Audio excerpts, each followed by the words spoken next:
Hello, everybody. How's it going? Hello. There's nobody currently how is watching. everyone? But there's Hello, nobody. internet.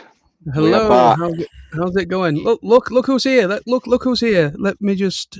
I can't do Yes, it. we today on this evening. Sam's we here. have- Sam's here.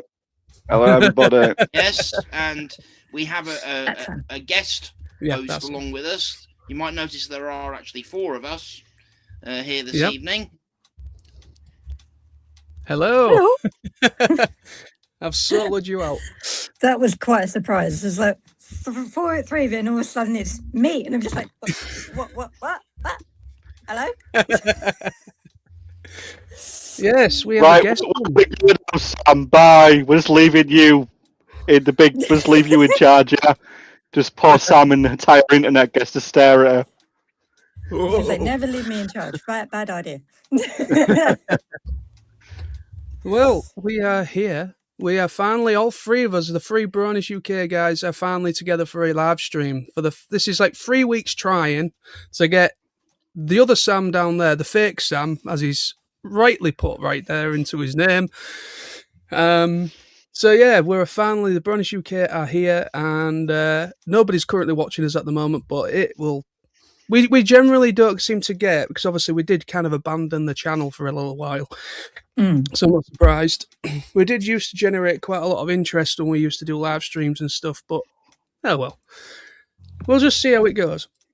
We could just have a bit of fun talking about ponies. Oh, somebody's actually coming in right now. Good.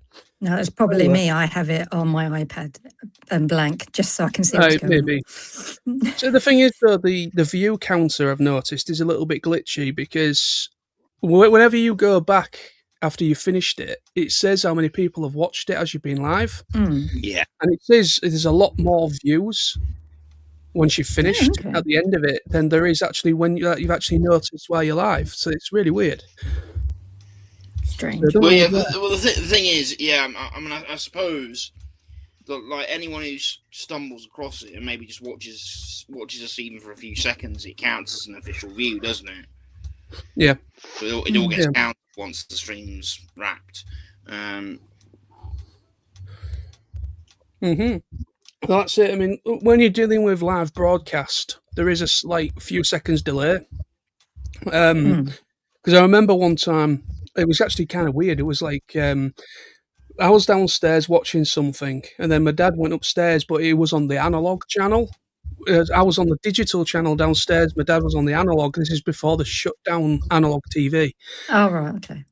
And so they went on the analog upstairs, and literally what I just watched, about 5 seconds later, I heard it repeat upstairs. I was like, am I dreaming right now? I can hear what I've just heard.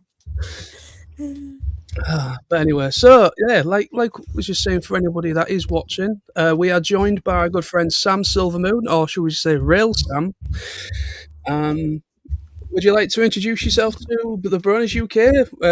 What is it about ponies you like, and are you a G1er, or are you a fan of all of it at this point? Or is Well, it just considering the fact that you like to tease me about G1, I think you know I'm a G1er. No, I grew up with the original 1980s. Sorry, damn, that looked really weird because I can see myself on the iPad and this at the same time. Sorry. Anyway, no, it's fine. So I grew up with the original 1980s My Little Pony. I had all the what do you call it? Figures or playthings, whatever you want to call it. Yeah. Figurines. Or I had the ponies. I even had My Little Pony wallpaper when I was younger.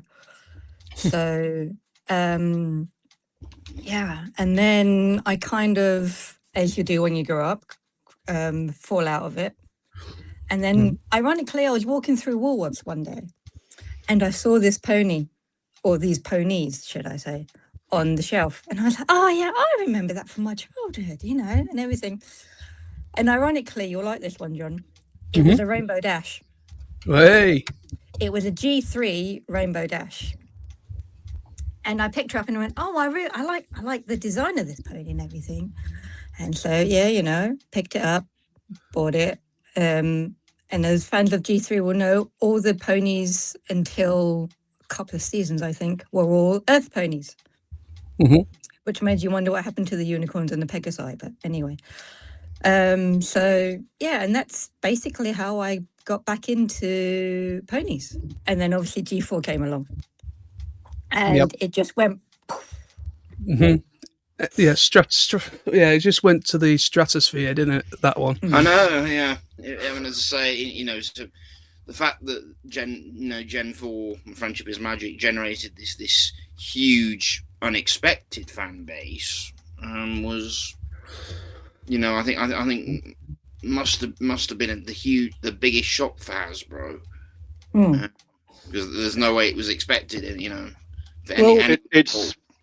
It's why Hasbro basically continued the franchise, because G4 was only supposed to have 3 seasons. Yeah. Basically, the G4, like season 3 was meant to be the end. Twilight becomes an alicorn, gets crowned. That's it. That was supposed to be the end. But due to by the end of season 2, Hasbro had become aware of the Bronies, of the fan base, and realized, we have something big here. We need to keep this going. So yeah, hence why season 3 was only 13 episodes, because they basically took half the budget so they could actually do a season 4. But yeah, originally the end was Twilight becoming an alicorn, getting crowned, and that was it. So yeah, the fan base kept it going for 6 more seasons. Yeah, no, it's insane. It's insane that I mean, my only real memories of MLP as a kid. Obviously, I wasn't into it, but the only memories I really have of seeing them was when the McDonald's did the promotions and the Happy Meals. Because they used to do when you'd go for a McDonald's Happy Meal. Obviously, me and my little sister would go with the family, and they'd always have a toy for boys of a popular boys franchise, and then they have one for girls. And my only memories were the ones my little sister got in the McDonald's Happy Meals, sort of back in the mid 90s. Yeah, yeah. I mean, yeah. I've never been a fan of MLP up until G4. I mean, I've watched a couple of episodes out of the term "curiosity killed the cat." Yeah, I know. Yeah. There's been on YouTube over the years. I remember trying to watch a little bit of G3, G2, and G1, and I watched a random piece of an episode, and I'm just like, oh my god, my brain's melting right now. What the hell is this? Yeah. I could just never do it. Even since I was a kid, I was just never a big fan of the original stuff. But then G4, it just it felt familiar, because the first 2 or 3 seasons are very more. You can tell they're trying to be centered around girls with the whole Grand Galloping Gala. But they're relatable characters. The G4 characters, they're relatable, and they have unique personalities. And one of the reasons I find is with the older ones, is I think, given the fact, even though they're pastel coloured, that they are more resemblant of actual ponies, whereas with Gen 4 they made them look sort of unique, like just funny looking cartoon characters that resemble, but they're able to they express more emotion, and they have more sort of human traits. Yeah, I mean, in the original G1, G2, G3, they do look a little bit more pony-esque, because that's the whole idea. But yeah, with G4 was a little. Sorry, John. G3 was a little too sickly for my liking. So was that My Little Pony? Is that the one known as My Little Pony Tales? No, My Little Pony Tales came after G1. Oh, that's G2. G3 was the one where they were, to begin with, they were all Earth ponies, and Rainbow Dash kept saying "darling." She was obsessed with how she looked. She was basically. G3 Rainbow Dash was basically Rarity in G4. Yeah. As I say, one thing I do remember is that Rainbow Dash, she did have a British accent, didn't she? Yeah. which I really, and sorry to sound posh, which I really think the Rainbow Dash I know and love, or we know and love, is the Gen 4, and that's not her at all. No. I like the idea, I like the idea, but I like how they've done it with Rarity, because, Rarity is a very original sort of character. Yeah, the character traits, how they came over, because I remember watching an episode of G3, and I love Rainbow Dash. I'm a big Rainbow Dash fan for G4. And I remember Rainbow Dash is actually, well, there is a variant of Rainbow Dash in G3 as well. And I remember watching it and I was just like, what have they done to my girl? What have they done to her? Who is that? That is not Rainbow Dash that I know. I was going to say, technically, GC Rainbow Dash is the original Rainbow Dash, but it is, yeah. they just literally lifted the name. So from, I think, G3, they lifted the name for Rainbow Dash, Sweetie Belle, and I think there was another character, because there were Rainbow Dash and Sweetie Belle in G3. Sweetie Belle was a unicorn in G3, but they didn't bring her in, the unicorns in, till probably second season or something like that. And they put them, kind of like G5, they put them in separate areas, so that you had a country for the Earth Ponies, you had a country for the unicorns, and you had the sky for the Pegasi. Yeah. But shut up, club. They didn't actually. They thought that everyone would be just happy with normal plain ponies. But as time told, all the people who grew up in My Little Pony were like, well, where are the unicorns? Where are the Pegasi? What's going on? Why are there only Earth Ponies? Why can't they do anything? Why are they sounding like, for a better word, pains in the asses? Yeah, it's the character traits and how they come over, and I know, like, the past ones, they didn't really emphasize the male audience as much. It was much more, as you can tell, obviously it's more centered around little girls, of course, because like a lot of the stuff that they do are like going to the not nail salon, but going to the hair salon or this stuff. Stuff that boys don't really thingy with. The original toy line was created ideally to be an animal alternative to the Barbie doll for little girls. Yeah, they could play with them like they played with their Barbie dolls. Exactly. Yeah, I mean, the one thing about G4, I mean, like I say, that's the only continuity or generation I like out of the whole thing. But like, with kind of like looking at some of the past stuff, and kind of getting an idea of how it came over and at that time, and then looking at G4, because obviously it was G4 was created by Lauren Forst, who was known for Powerpuff Girls as well. She was the character designer on Powerpuff Girls, hence why you can kind of see a little bit of Powerpuff Girl enthusiasm with the character designs in G4, which is probably why I'm quite a fan of the animation style, because I grew up with that type of style of animation through Powerpuff Girls and whatever else she worked on. And that's how Tara Strong met Lauren Forst. Yeah, she was the voice of... I have Blossom here. I have a Blossom figure. Hey. But no, it's just... No, sorry, this is Buttercup, not Blossom. What am I thinking? I was going to say, that doesn't look like Blossom. No, it's Buttercup. It's Buttercup. Buttercup was my favourite. Yeah. No, I like Blossoms. No, not Blossom. Bubbles. Bubbles, that was it. That was Tara Strong's one character. You know what's actually kind of interesting, because I remember this was like when the hype of still when G4 was still airing, and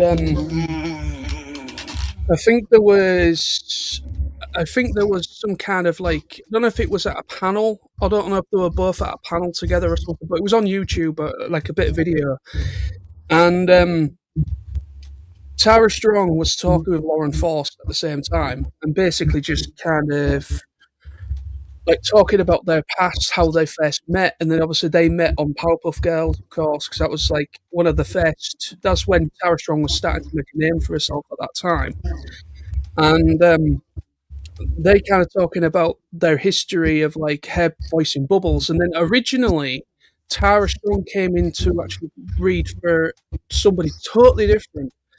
She was actually going to do Pinkie Pie. Yeah, well, that's what I'm thinking. Because that's what I heard, and I can see why Lauren would have had her in mind for Pinkie Pie, because the voice that Pinkie has, Yep, is very similar to Bubbles, and I heard that there was even a pilot for there Friendship was. is Magic actually made available to see, where Tara did actually voice Pinkie Pie, but then again, there was a pitch thing done, like a promo thing to try and thing it to investors and to networks to try and pick it up, because obviously attaching a big voice actor like Tara Strong to a project is going to get people interested. yeah. So because obviously she's an A-list voice actor after all. She's literally in everything that you can think of. Yeah, I know. And, all the things I've heard of. I mean, the only time I remember sort of seeing her credited by her original name, I think it was Tara Trindorf, something like that, and she voiced Melody in the Little Mermaid 2 in the straight to video sequel. She was there, and then I know she voiced, was it Toot, one of the grown adult animations.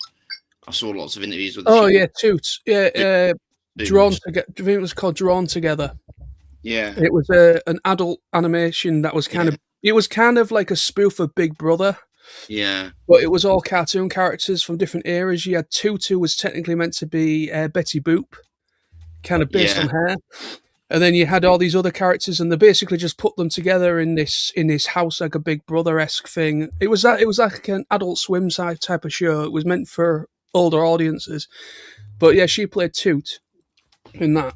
But yeah, Tara Strong has always been one of my favourite voice actors. I mean, obviously she was Harley Quinn as well, Batgirl, Batwoman, quite a lot of stuff. But the thing is, what's really interesting is that, basically Tara actually did a lot of the, you could say ad-lib, we call ad-lib in the thing, voice acting. She basically kind of provided the voice to a couple of different characters basically to try and get it through to investors. And then it got picked up in Canada because it was all basically produced mainly in Canada. Yeah, it's all in Vancouver, isn't it? That's presumably why a lot of the cast are Canadian. Yep, it was all voiced and produced in Canada. It was in partnership with America and Canada. Tara is actually Canadian. Yeah, I know. But she's a dual citizenship. That's why she was able to voice Tara. But the thing is, what's interesting about that as well is Tara can sing, but she can. She can sing. But the problem is that she wasn't available because she's so busy to do the singing recording as well as the voicing. So they got somebody else in to do the singing for her. Yeah. And what they used to do is they used to have a stand-in voice actress who was, I think, the woman that does the singing for her. And they used to have a stand-in in Canada who read the script as Tara so that the rest of the cast can actually bounce off of her as like an ensemble. Yeah. So that's how they kind of got around it. But no, I mean, they used to do a lot of stuff that I used to really enjoy. They used to do a lot of like little behind-the-scenes stuff back in the hype of it. Of like, you never really saw that with the past stuff. Obviously, back then, social media wasn't really around back in the 80s, of course, and it was only just starting to make waves with G2, G3. It was really just starting to kind of come out of the ether around about there. But it's just everything around G4, the way that it came over, you could see the enthusiasm with the voice cast. They really was having a blast voicing these characters. And then actually I remember watching the documentary for Ashley Ball. And I remember watching her documentary. It was put on YouTube, and it was done by an independent filmmaker who was just I think that was Morgan Spurlock. Do you remember Super Size Me? Yeah, I think it was. Yeah, it was him. Yeah, he made that film. Yeah, because there's actually 3 documentaries that I can remember. There's one for John Delancey, one for Tara, and then one for Ashley Ball. But with Ashley Ball, she was relatively up and coming talent at the time. She had voiced a couple of characters before, but they were very small. Yeah, she had roles. Some parts in small animation projects, but she just luckily got the chance. Her agent just luckily got her in for the auditions for MLP. Yeah, exactly. But that's how it works sometimes. I mean, excuse me. I just burped instead. Anyway. So yeah, basically, is there a lot of noise going on behind somebody? Yes. Someone in my flat downstairs, someone who isn't particularly well up here, is playing his music very loud. Now it doesn't really bother me. The only thing is, I know it's probably bothering other people. No, I just wondered if anyone had a bit like some music going on in the background. Yeah, I don't want to copyright claim on the stream. You think from where I can hear it, you think it's a rave, but it's. That's what I was thinking. Do you live next door to a nightclub? No. But no. But anyway, getting back on task, because I completely went off topic. We're talking about different things, but well, to a degree. But going back to Sam, the real Sam. And then we'll move on with other stuff we want to talk about. But what is it? What is it about when you look at? Obviously, you've been a fan since like G1 days. Mm-hmm. What is it with you? Which generation do you out prefer out of all the five generations that we've got so far? Why do you have to ask me questions like that, John?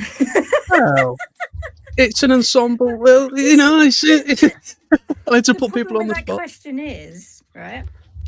Obviously, I'm going to say G1 because I grew up with it. It's mine. It's what I will always go to. It's the nostalgia hit. But at the same time, and absolutely, you know, if you've grown up with the franchise, you know, since the beginning, something you've loved since you were a kid, and you remember the original, then it makes sense that you have fondness for it, doesn't it? Well, if you grow up with something, it makes sense. Yeah. I can say that about Power Rangers and Mighty Morphin. But at the same time, the G4 has a very strong, what's the word? Not exactly essence, but you know, like you said, it's very character driven, which obviously G1 wasn't because not many things were character driven in the 1980s. That's true. So that's what G4 is going for, whereas G1 is more for people who are old. Didn't say that.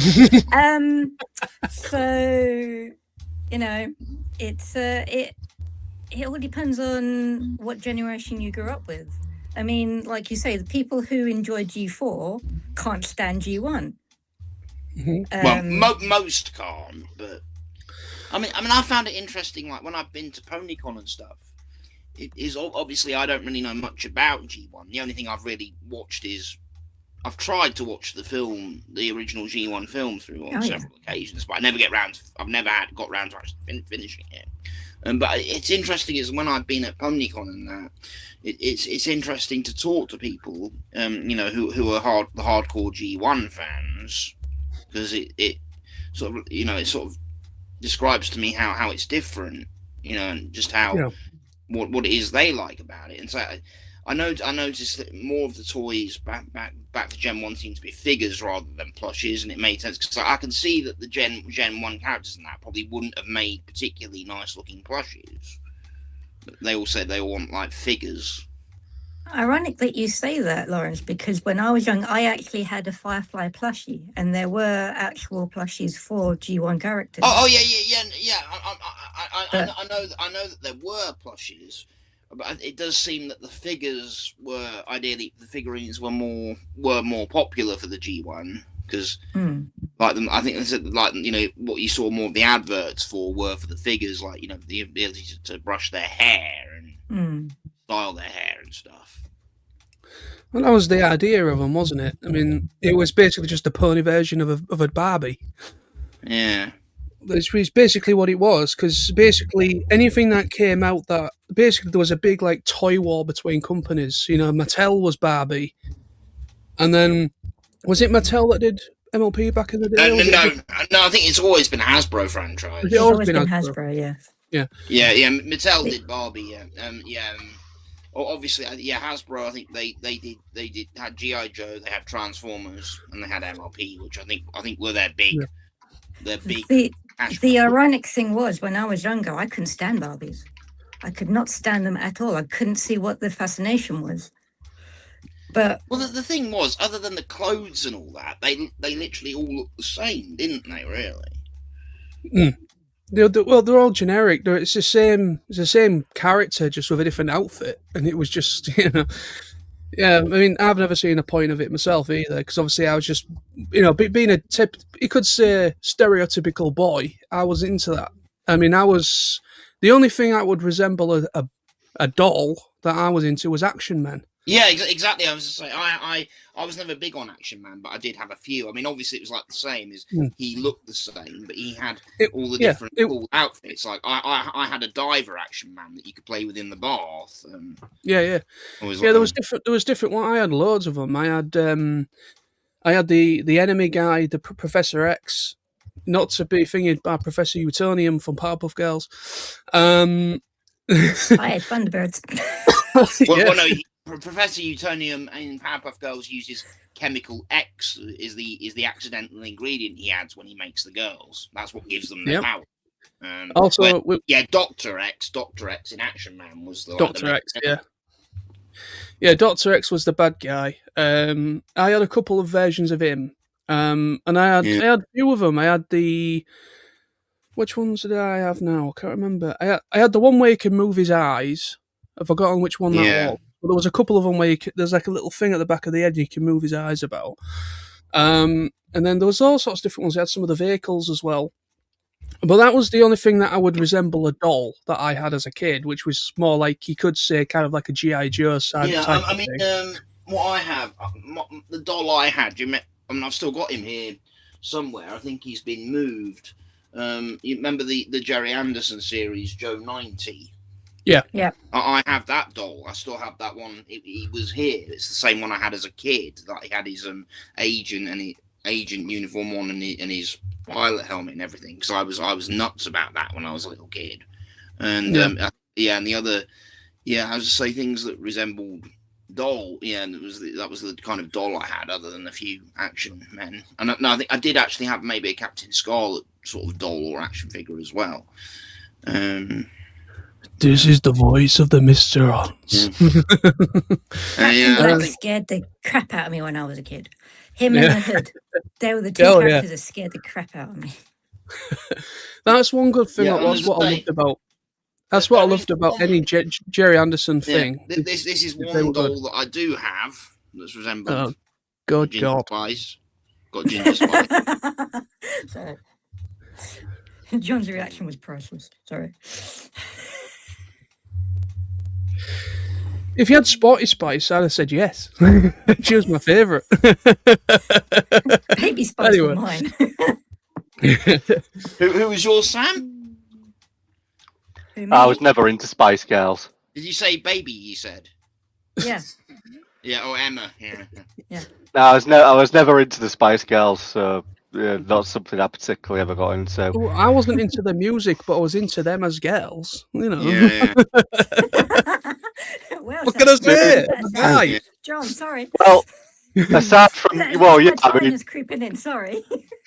But I mean, from a music perspective, I never listened to the Spice Girls. But I suppose everyone had a Spice Girl they liked, but never. Everyone had a favourite.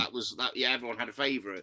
Which I know is one of the things I think that's kind of been carried off in franchises. But I mean, literally with MLP, whenever people always seem to ask like, "Who's your favourite pony?" I suppose if you have a favourite one out of the main six. I do. That all depends on what generation you're talking about. Anybody want to hear a bit of interesting pony news? Since, so obviously one of the pony cons you may have heard of, Everfree Northwest. Yeah. They literally have a very, very special guest this year. Lauren Faust herself will be there. Yeah, I've heard about that. I mentioned it on the channel. She hasn't showed up to a con in years. I think this would be the first public appearance in probably about 10 years. Yeah, when is that? That is... What I'll tell you.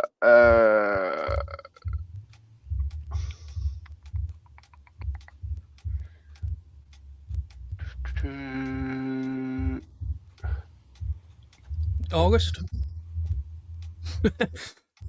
Well, obviously we can't make it there. Well, can we? Because we're booked out for this year, aren't we?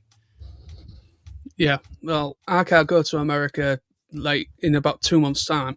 Oh! I thought you said it was one of the UK ones. No, it's America. It's. I'm not actually too sure where it's held. Oh, hang on, wait a second. Here we go. I'm trying to think where it is. I know I've heard of it, but I can't remember where it is. There's a couple of them. There's one that's based in Vegas. There's one called MomoCon, which is based in Atlanta, Georgia, where I went last year to America, and I found out that's probably where I was staying at the hotel where DragonCon is, one of the biggest conventions ever done. So apparently that's in MomoCon is in Atlanta. I think BabsCon was California, I think.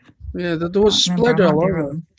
There was spread all over. There was BronyCon that was BronyCon Maryland. Maryland, yeah. But yeah, I mean, I'd love to go to some of the American ones because literally the vibe in the American ones are quite. Yeah. Even the stage talent. Yeah, it's just, things I'd love to do, like events I'd love to go to in the States. Obviously, I would love to go to a pony convention, and I would still love to go to a Power Morphicon. Oh yeah, convention. I'd love to go to one of those. I'd love to meet Kimberly. She was my childhood crush. Well, yeah, same here. Apparently, she did come over for a convention one time. I think Amy Jo Johnson. Yeah, I think Rich and Grayson went to see them.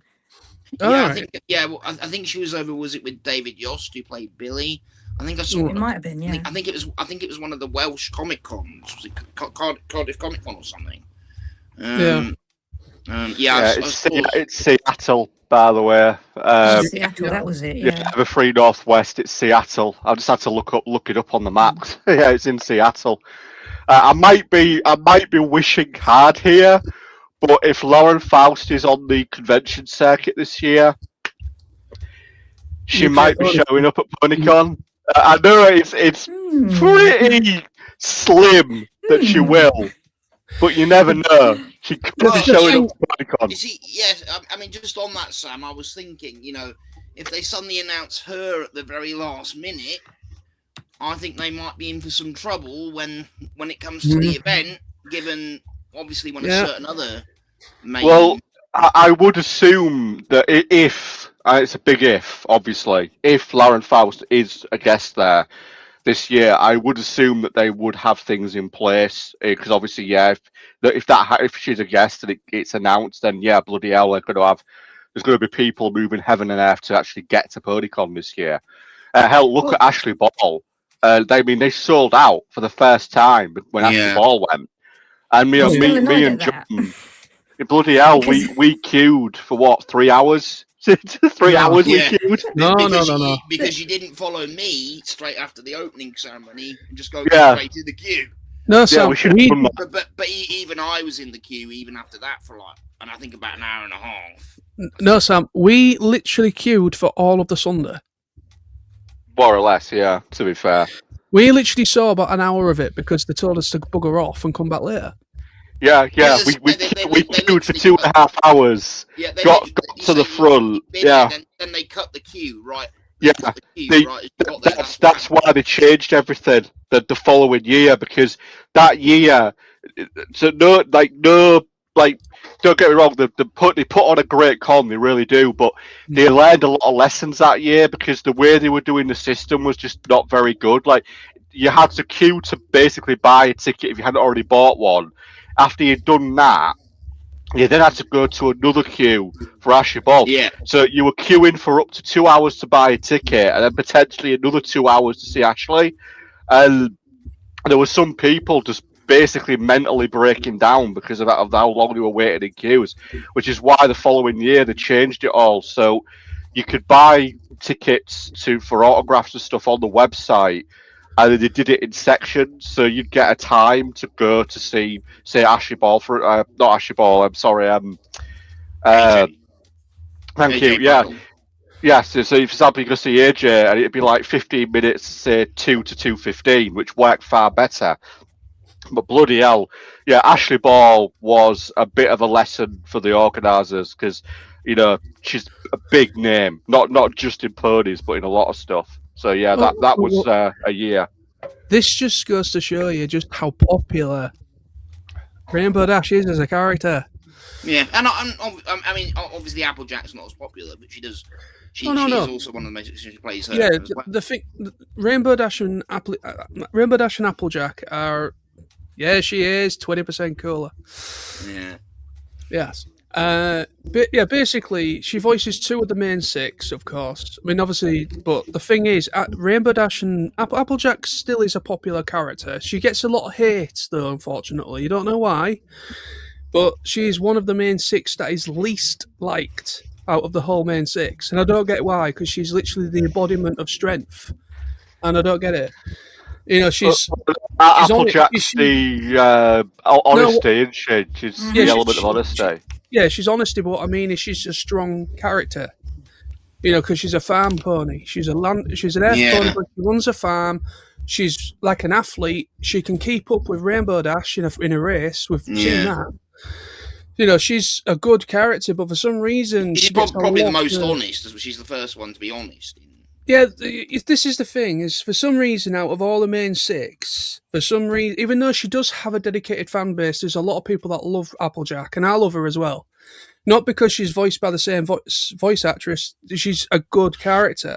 She's a well-rounded character, well-established, and a really good development around her. Also, she's got a really cute little sister, you know, Apple Bloom, and then Granny Smith is a laugh. I love Granny Smith, and the Big Mac, who is a man of very little words, but he's a big, strong guy, you know. Yep. So, yeah, we had his actor at Griffith Files on video call. Yeah. Nice. Peter Mew. Is it Peter Mew? Yeah. Virtual guest, yeah. You know, that must be the most easiest gig he's ever done as a voice actor. Literally, because literally, I'm currently rewatching Friendship is Magic at the moment. I'm on season 1 still. I'm about 12 episodes in at the minute, and he says the most dialogue when he first comes into it in season 1, and it's like the episode where Twilight goes to Ponyville for the first time. So it's the very first episode. She goes to make some friends, and there's a slight segment in one of the episodes, and it's on the farm. Applejack, they see Apple Bloom, and then you see Big Mac. He has the most dialogue out of the whole series in that one episode. Instead of just going, yep, all the time, he literally says something like, oh yeah, you know, it's the episode where she has to, on her own, basically, the apple orchard, whatever, she has to basically do it all on her own. Oh, the harvest apple orchard. The harvest one. So that's the episode I'm talking about. And literally in that episode, he seems to have the most dialogue out of every episode. Yeah. After that, you sit there and watch it, and you go, he speaks. Yeah, he literally speaks, and then. But yeah, it's so funny. Is that literally that is the most he speaks out the entire thing. Because after that, it becomes like a running joke with Big Mac. He's just literally just kind of like, he just shows up randomly. He just goes, yep. There is an episode where he does speak, literally pretty much throughout the entire episode. And it's the episode where he basically dresses in drag and pretends to be Apple Bloom's old sister. Yeah. The sister who's social, I think it is. And it's the only episode where he literally talks throughout the entire thing, and he's just pretending to be. I thought you were talking about the love poison one. Yeah, and then that is one he does talk in that as well. I think there's like maybe 3 or 4 episodes where he says more than just "yep." He does actually speak. Yeah, that's one of them. And I think the other one is where the Cute Mark Crusaders try and set him up with their teacher Cherylee. Mm-hmm.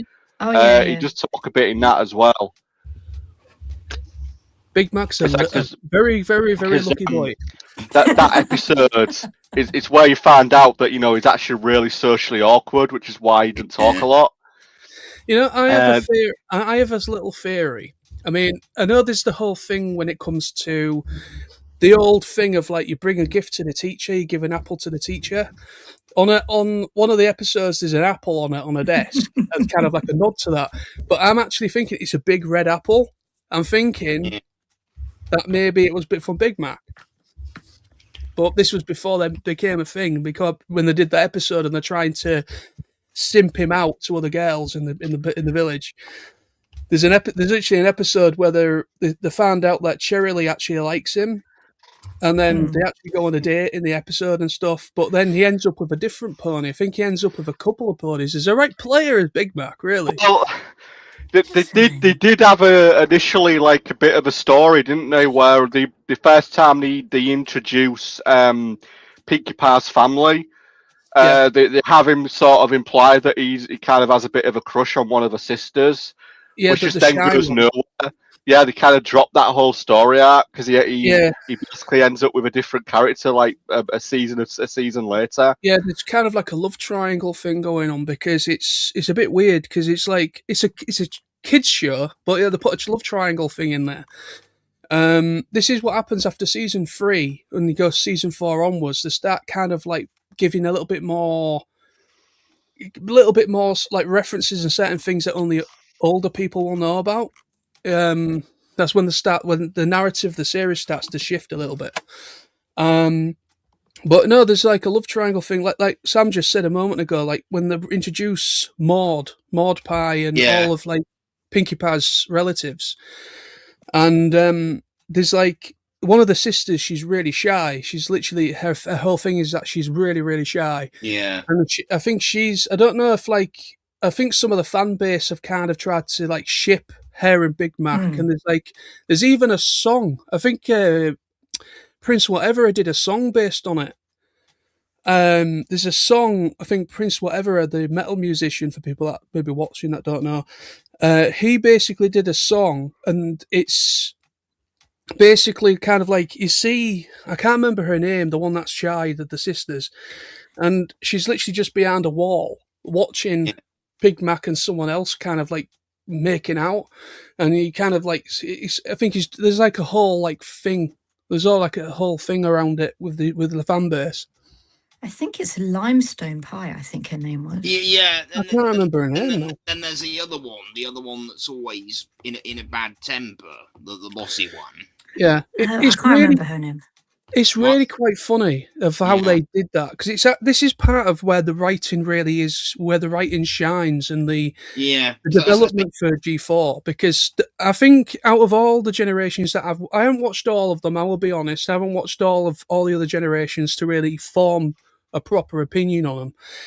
But from what I have seen of little episodes here and there, I think G4 is the most, for me personally, the most tight knit, really well written series, because it's just everything when it comes to the character development.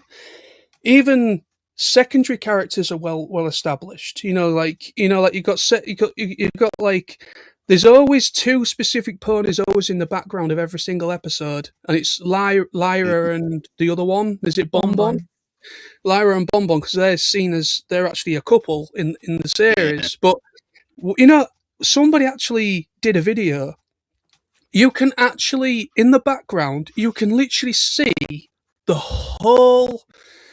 throughout the whole run of the 9 seasons, they're in every single episode in the background. And they literally took a clip of every single episode, and it literally tells their story in the background. You can literally follow it. If you're watching it in a certain way, you can follow them from first meeting, them hanging out, having a good time at certain things that's happening, and then there's like them kind of blossoming as a couple. And then there's that episode they did, it's the 100th episode special, was it? Yeah. Where it was literally just all the background characters getting a little bit of the limelight. And they actually did a whole thing of them at home together and having all that kind of thing. But no, it's actually that's where the writing really shines a little bit, and also the animation, everything, is that the sense of detail in it compared to past generations is just brilliant. That's part of the reason why I love it, really, is compared to other series, is that the animation draws my attention because I have an attention span problem. That's why I've always been a visual person when it comes to reading. Same here. Yeah, when it comes to reading, because I'm dyslexic, of course, but when it comes to reading, I really have a problem with trying to keep my attention to the page. Yeah, I know. I get so frustrated. Yeah, I think trying a genuine adult sort of book or any kind of book goes past a certain age range, I can't make sense of. But I listen to audiobooks all the time. Yeah. I play one every night on YouTube when I go to bed, and I can clearly visualize what they're saying. Yeah, what I'm hearing in my head. I think that's why. It's because a lot of the fan base are on the spectrum. And I'm not saying that in a bad way. I'm just saying that is generally the case when it comes to a lot of fan bases. A lot of people are part of even with Transformers, with TF Nation. When we go to TF Nation, there's people of all different people that have different things about them. And, you have people that are ADD, you've got ADHD, you've got Asperger's, so on and so forth. You've got loads of... I think they imply... I mean, one episode that's really, I find really good, particularly when the episodes where Maud's included, why I like her is because it established that she's quite socially awkward. She's like the polar opposite to Pinkie Pie, but you can tell that she's a very loving character. And the thing is, I really like the episode, the Maud couple where she meets Mudbriar, and then there's like the Pink, the storyline with Pinkie trying to sort of bond with him, and she's finding it really difficult because of.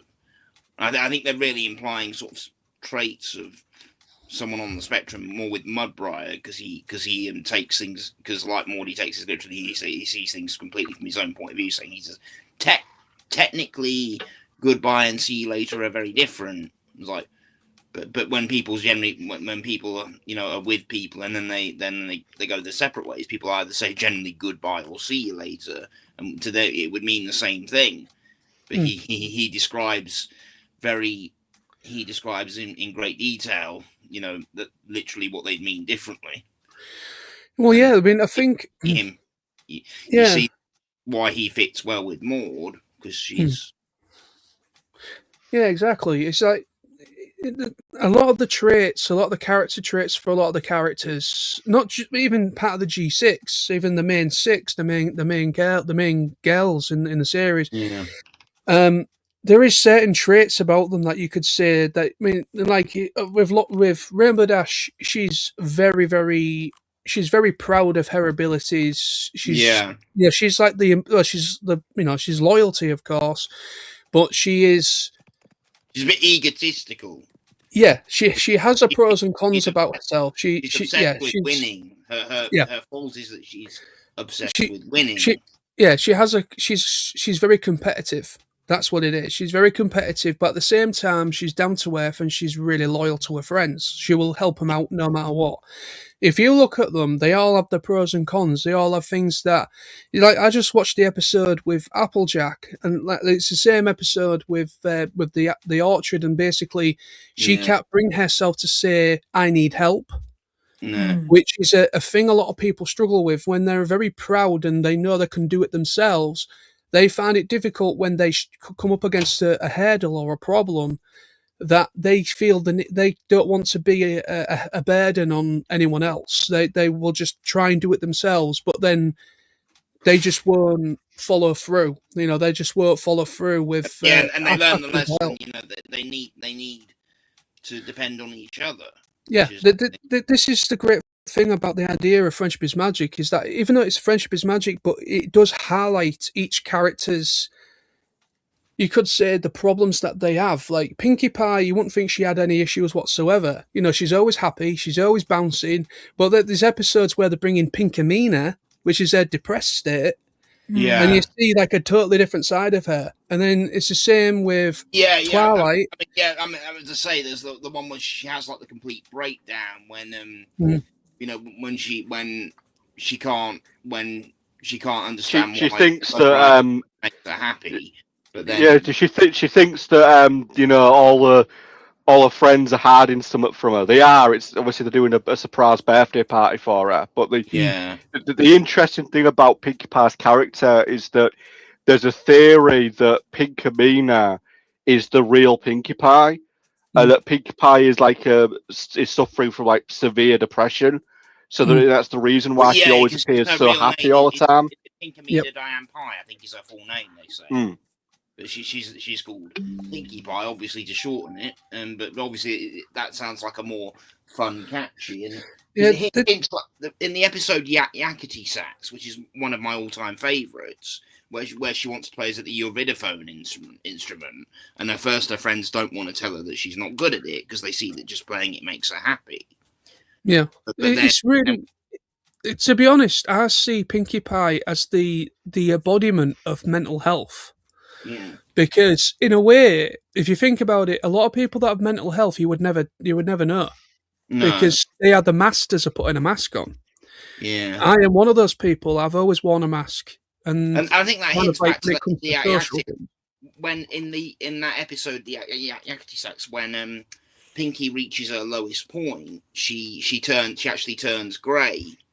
But then when she's encouraged to play the instrument again, she goes right back to her pink, hyper self. Yeah, I mean it's really good. Oh, sorry, Lawrence, go on. I think that makes sense that she's potentially suffering from maybe like someone who's got depression or bipolar, because she's mainly like very energetic, which is something people with sort of mental health can have very sudden turns, very sudden. Their moods can change. Yeah, I mean, like Fluttershy, she's obviously her trait is shyness, but yet as the series progresses with Fluttershy's character, she becomes a lot more confident later on. Like in the latter seasons, she actually there's that episode where she kind of like has these. Obviously, you've got the Fluttershy turning into a bat. Yeah, fruit bat or whatever it is. You got the vampire bat or whatever. You got that episode. Call a flutter bat that I think they nicknamed. Yeah. Flutter bat. And then but then there's that episode that they did like was it around season 8, season 7, around about that time. But there was an episode where there's they have basically she kind of she really shows the other side of Fluttershy. You see that a few times throughout the run. You see, Fluttershy always being really bashful, kind of hiding away. But then there's been episodes where she's really come out of her shell, really come out of her skin, and she's actually really... it's the Iron Will episode. Yeah. Where that Minotaur, isn't it, Iron Will, who's like a confidence coach, and she basically tears into just like an absolute sadist, basically, who just has a go at everybody. Yep. It's a good example, I think, of the character's traits. Like one of the things that I quite like about Twilight is, aside from Twilight being a big book fan, she is a perfectionist, and she things have to be perfect. And sort of the biggest example of Twilight sort of perfectionism coming out is actually in the film, because if you think about it, in the film, in the Friendship is Magic film, the entire plot evolves around Twilight desperately trying to fix a problem. The problem being the Storm King obviously invading Equestria. Despite the fact that she has her friends with her, and her friends, they as always want to help her like they've always done, she is obsessed with this one single point that I am the only princess left. I am the only one left that can do this. I have to do this, and that's the weak point of her character in that film, which is the point. No, but it takes us back to a similar episode in season 1, where she basically has a mental breakdown because she hasn't sent Celestia a letter yet, and that whole episode is her. Focus.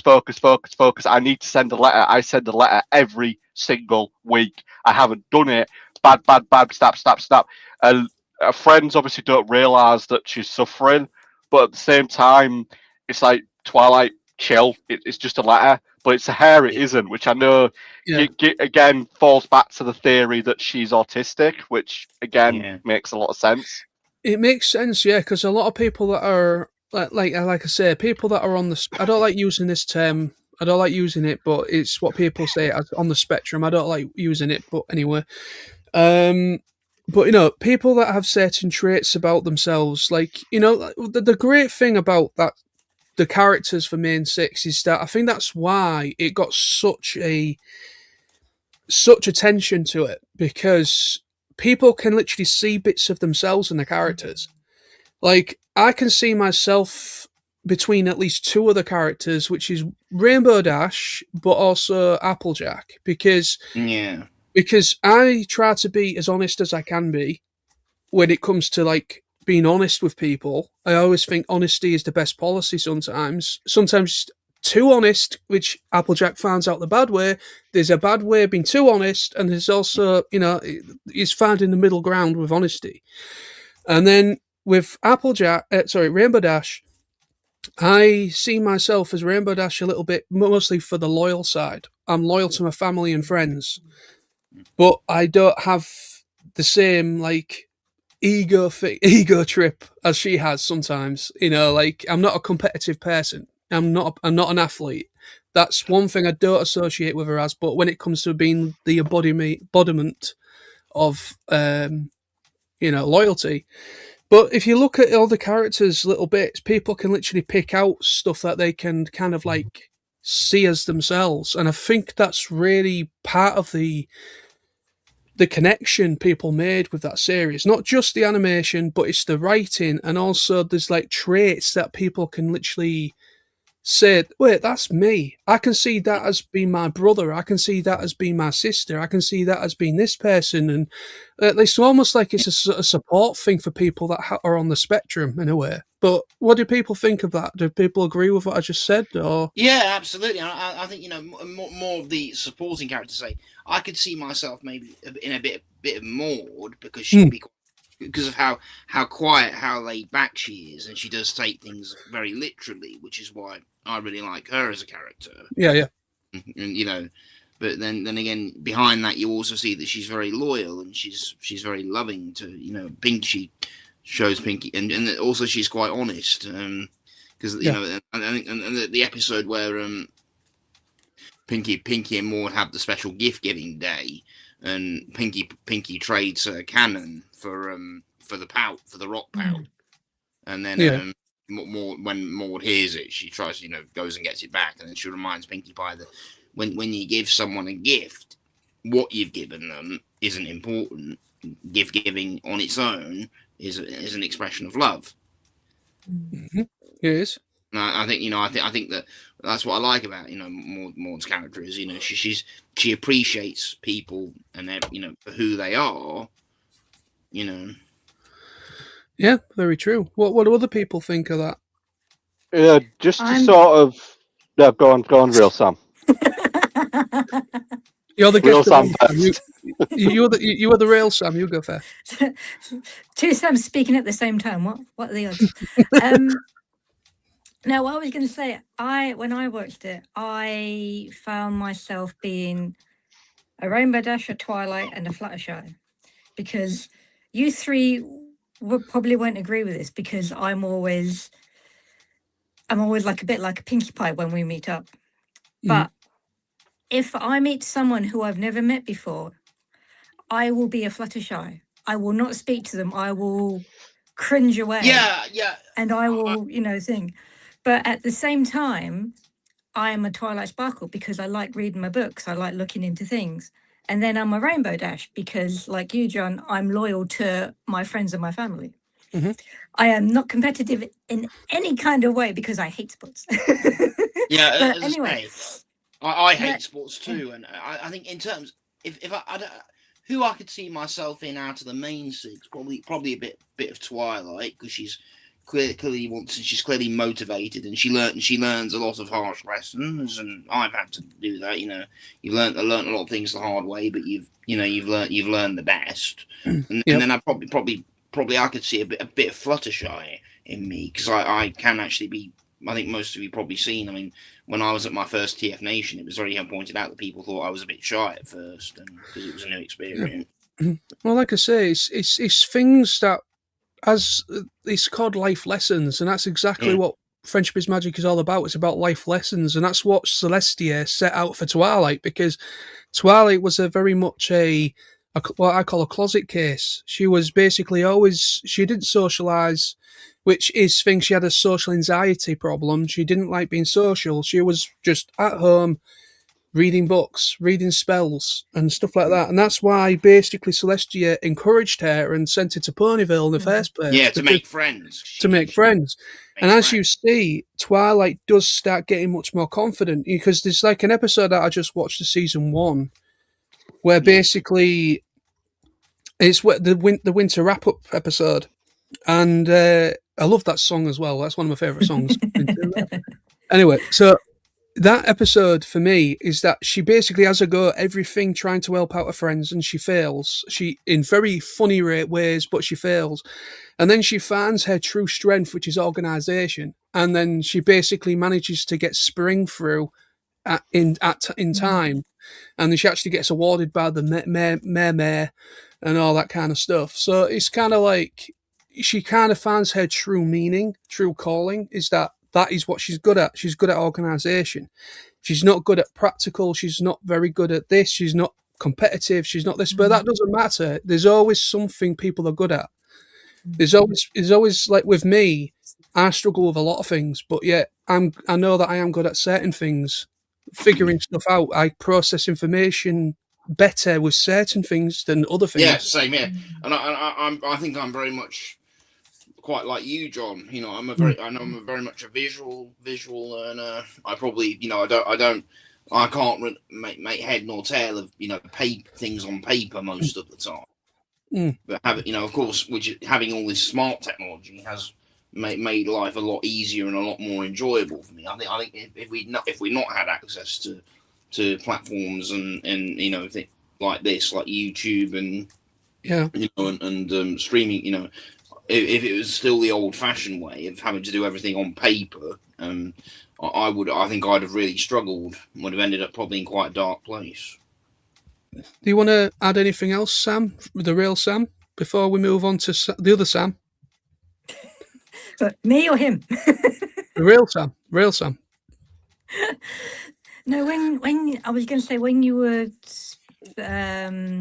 talking about the song Winter Wrap Up, it reminded me there was a song in the original G1 movie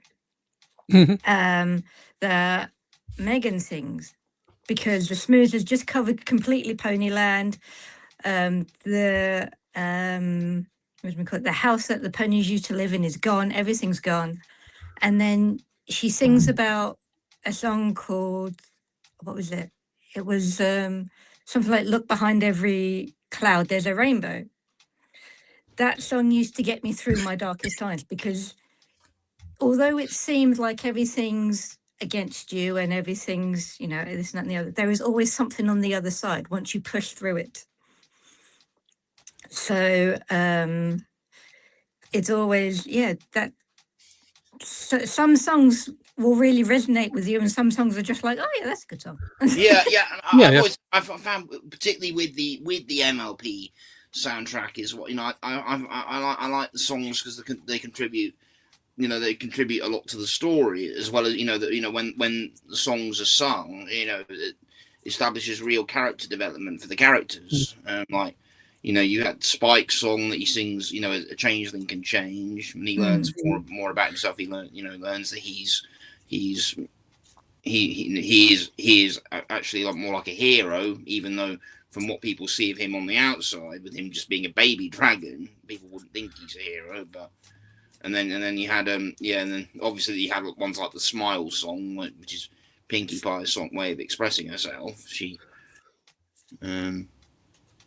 well, that's the true meaning of music for me. Is that I've always been a big fan of music in general, and music is a great place, a great medium of like finding people's emotions, and kind of when it comes to something like the show Friendship is Magic, of course, it's like. It's a really good. I've never been a big fan of musicals, really. And when I think of people just randomly just breaking out into song in reality, I'm like, this just takes me out of the whole thing because it doesn't. I know it's not meant to be reality, but it's like I've just never been a big fan of musicals in that way. But that's why I was very surprised that I would like Friendship is Magic, because it's like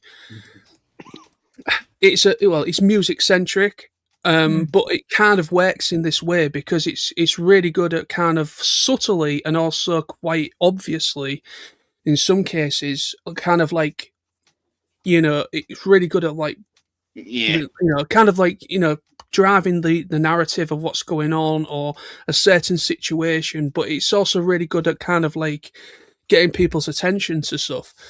And there is some really good songs a part of the whole run. I mean, one of my favourite ones is the song Flawless, which is in one of the later seasons. It's one of the seasons after the film, I believe. So it's the 2017-18 season that came out. So about season 6, 7 maybe when that came out. But there's a song called Flawless.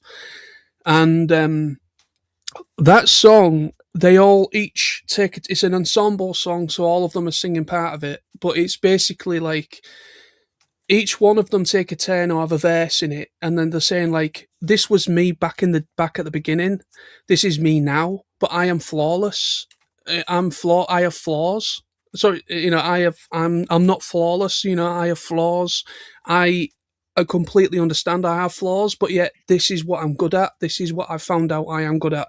And that's the whole idea. The message behind that song was to try to say to little kids as well, or people, how many people were watching at the time, because it was kind of a big gap, like age gap watching the series at that time. So it was kind of like, there's no such thing as perfection.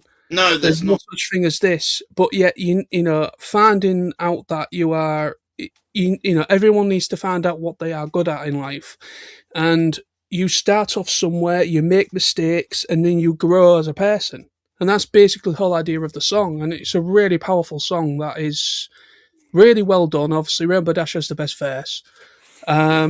Literally every song she's a part of, I think, is the best song. Even if it's an ensemble, lift the song up. The one where the sing is Stop the Back. So I quite like that one because it's catchy.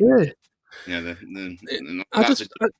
I mean, like, if you listen to some of the, when Sam came to mine last Sunday, I just put some random songs on from different series and stuff. Yeah. And I put some Friendship is Magic ones on, and then put some G5 ones on, because there's a couple songs in G5, even though we're not really going to talk a bit too much about G5, really, but there is some songs. There's one song in particular that I really like, and it's a song called Family. That is a song with it's an ensemble song, but it's like a song between Misty and Hitch. So they're the ones that are kind of lifting the song up. It's kind of like shared between them two singers and characters. But that song's really, really good. And it's like about the whole essence of family, finding your family. It don't necessarily mean you are related to them, but you're finding your family, which is like your close friends and stuff that you can also see as like an extended family. It's family doesn't necessarily mean you have to be related to them. You're finding your head, basically, in pony term. You found in your head. But yeah, so it's basically, for me, is that some of the songs have a really good way to really captivate and really kind of drive home certain messages. But for me, Rainbow Dash, her songs are just incredible. I mean, like I'll Fly, where she's I found it really. Oh, Sam's gone. The fake Sam's gone. I don't know what it is. I swear it. Sam always has a problem. I'll be right back. Let me grab something. Oh, they're all going now. What have I said? All right. I'm coming right back. You mentioned G5, John. I honestly don't know what the hell's going on with these. Sam's always had a problem. Well, we ain't going there. Oh, for God's sake. Anyway, so wait for them two to come back on. If the other Sam does come back on, he always seems to have a problem with his computer when we do a live stream. Oh dear. But anyway, it's all good. But anyway, so we have somebody watching us right now called BT14, who was one of the viewers on the channel. She says, "How are you doing, lads? Sorry, it's been a bit of a wait for me to bring that in and talk to you." That's all right. Well, we're very good, thank you. How are you? Nice lunar plushie, Lauren. Yeah, that's the one I ordered. I sent you all the photo of it, didn't I? Yeah. But yeah, we're doing very well, BT14. Thank you for joining us again tonight. Very nice, isn't she? But yes. Hopefully Samboy will be coming back on. Oh, he's had a bloody... Oh, what is it with Sam? The fake Sam.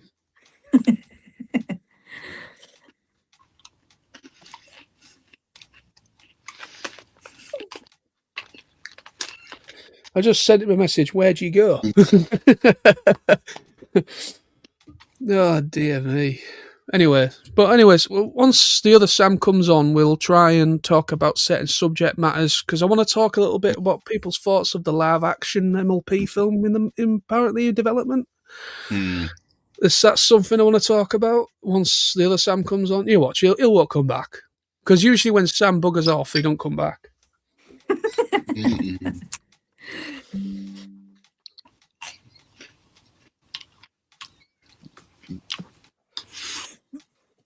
Yeah, Sam's internet connection has just crashed.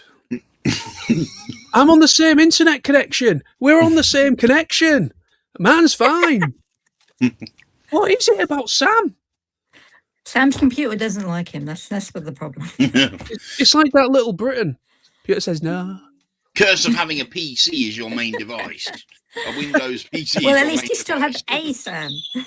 Shut up, clock. We have the real Sam, so it's all good.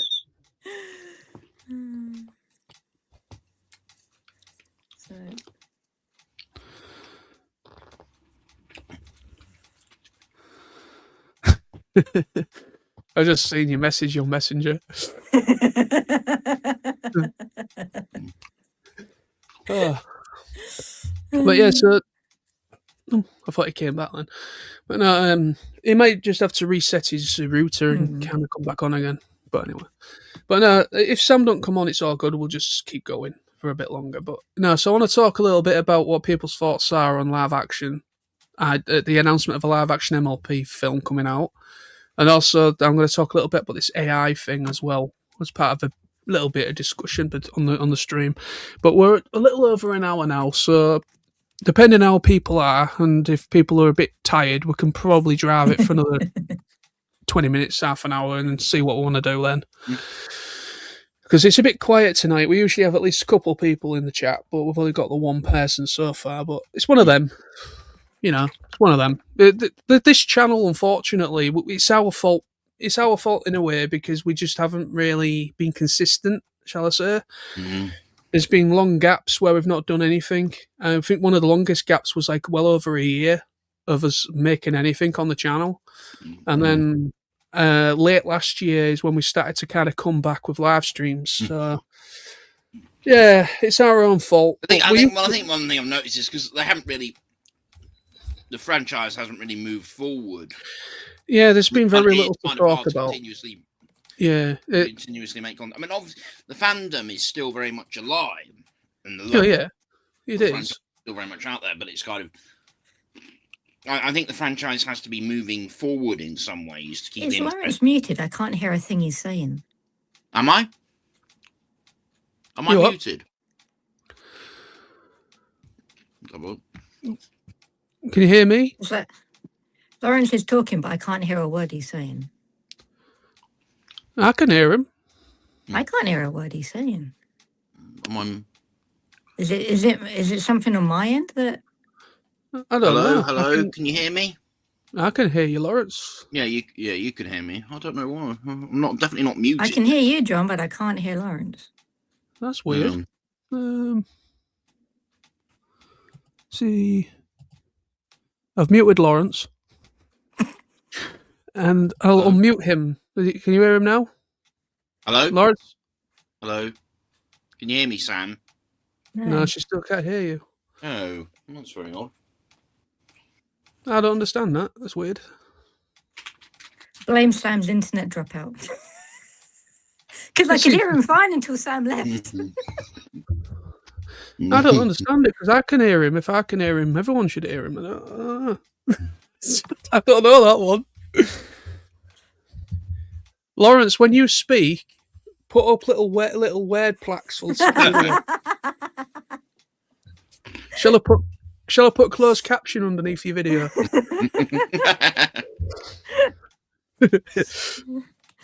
I think Sam's not coming back. I think that was a subtle way Sam's tired. He wants to go to bed. See, I'm supposed to be the tired one. I worked last night. He doesn't have. He doesn't have an excuse.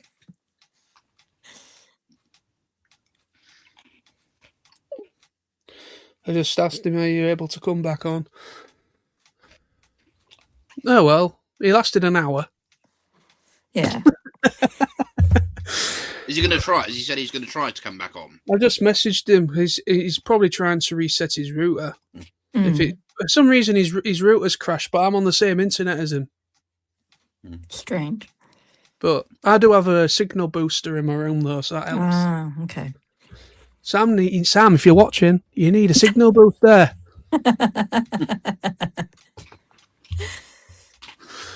Oh, well. So, real Sam, what's it feel like being on the Bronies channel for the first time?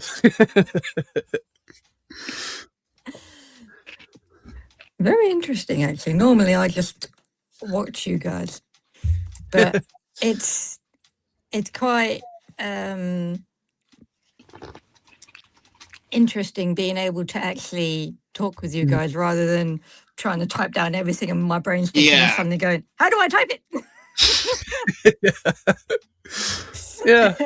I mean, this is it's not the first time. We have had extra guests on in the past, but they've like long gone. I don't think they even watch us anymore. But no, it's just we have had the odd people on, but I thought, well, the fact that we all have a thing in common besides Transformers, we have like an MLP connection with like interests. So I thought it might be interesting to get a G1 fan on. They kind of get a perspective of that as well, because obviously we don't have a stronger connection to it as you do. Yeah. So it's interesting to get more of a full-rounded opinion about things instead of it just being G4 only. I think so. We also found out a couple of weeks ago that you and I have something else in common, John. Oh, Thunderbirds. Yes. Yeah. Oh, yes. Thunderbirds. I love anything Jerry Anderson, to be honest. Anything Jerry Anderson I've been a big fan of. I mean, obviously Thunderbirds is my top favourite, but for me, I mean, I like all of them. I like Captain Scarlet. I like, what else came out? Stingray. Yes, yeah. Stingray. What I had all the videos of when I was a kid was Someone please tell me what Lawrence is saying. I can see his lips moving, but I can't hear a word he's saying. Yeah, we had the Thunderbird. Yeah, we had Thunderbirds. We had. He's saying he likes Thunderbirds. Joe 90, and we had all the Joe 90 was my big favourite, and I had all the stuff like had the agent case and the flying. I've got the car, got the doll. And he says he's a big fan of Joe 90, and he has a doll. Okay. Taken out of context, that sounds really weird, but I know what he means. I could not work as an interpreter, could I? I honestly don't understand why. I can hear Lawrence, but you can't. All I can think of is it a setting things on your end, Sam? I don't know, because can you hear me, it Sam? happened after Sam left. Yeah, can you hear me, Sam? I don't know whether him leaving is. Let's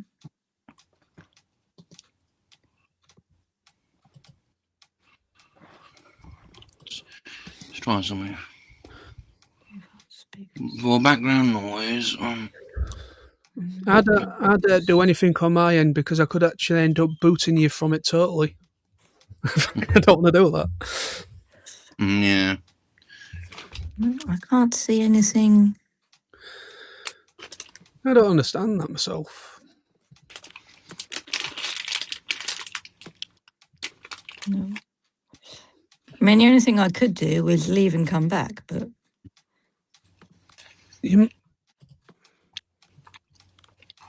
Well, you've that still might got- reset it, but I don't know. Well, you could try that. Yeah,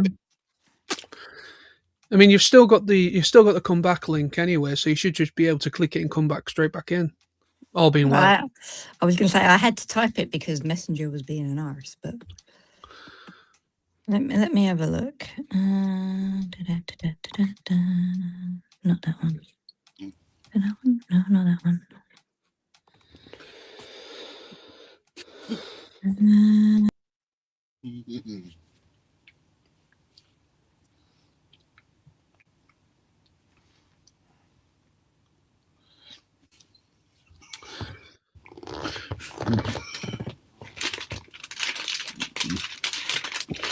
And then there was 2.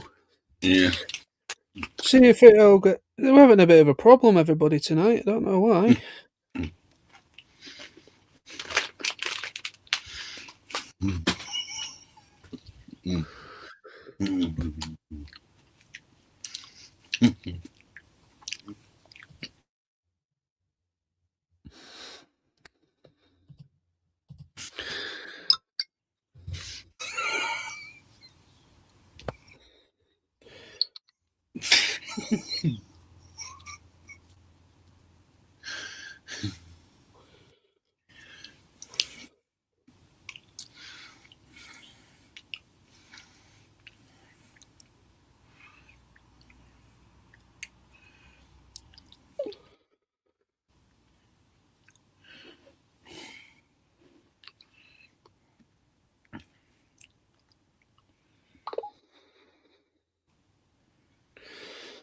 It's all going it's all going pear-shaped. Sam's not coming back on because it's not working. All right. What's Ah, what? Fake Sam. yeah, fake Sam. He's not coming back on because he's tried to reset everything and his internet connection's gone. So he's not coming back on. I don't know what it is. I apologise for this, folks. It's again another bloody failure when it comes to bringing Sam in. Jesus God, I've never known a problem this bad so frequently. I'm on the same connection. We live in the same. Hello. Right. Hello again. Yay! I can hear Lawrence. Whoop whoop. That must be it. Sam buggering off snackered it. Yeah. So Sam, the fake Sam's not coming back on. He's tried to reset his connection, but he can't come back on at the moment. So it's just us 3 from now on. Yeah. Oh dear. The internet can't deal with 2 Sams in the same vicinity. Yeah. It must be a matrix thing. It must be like a problem with the matrix. Oh well, we'll drive it forward, and if Sam can manage to come back in, then we can always bring him in later if he does come back. But yes, let's move on with some subject matter then, shall we? And just for a little bit, and then we'll probably see about bringing it to an end at some point soon. Anyway, so let me see if I can. Nope, that's the wrong one. I don't need that. Remove. I am buggered it up already. Hey, what happened? Well, time to get some lights on, I think. Sorry, that's me. That's me.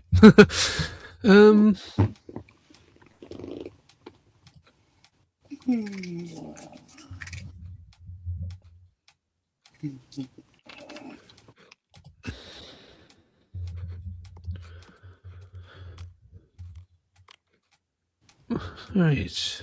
Let me see if I can bring it in. It won't come in for some reason. Oh, there we are. Got it. Right. So this is a little bit of chat we want to talk about. So I finally got it in. Can people see it on your ends, Lawrence? Yeah. Can you see it, Sam? Will allow, yes. Yep, toy news. Well, this is the thing about the live action film. No, this is the AI thing. Yeah. So I'm just going to bring it in and we'll talk about it. So So this is a bit of subject matter that we want to talk about on the stream. This was something that was recently announced. And shared by there's a toy store. Oh, what am I doing? There's a toy store in the UK called Kapow Toys. Yeah. Well, we know them, don't we? Because yep, they're at TFN. Yep. So for those that's probably watching outside of the UK, it's a UK based toy shop that have an online store and everything. And sometimes, from time to time, they'll share information and stuff. But this is something that I want to talk about because this is going to probably create some sort of discussion. Excuse me. But it just says Hasbro launching an AI studio that will allow companies to license its characters.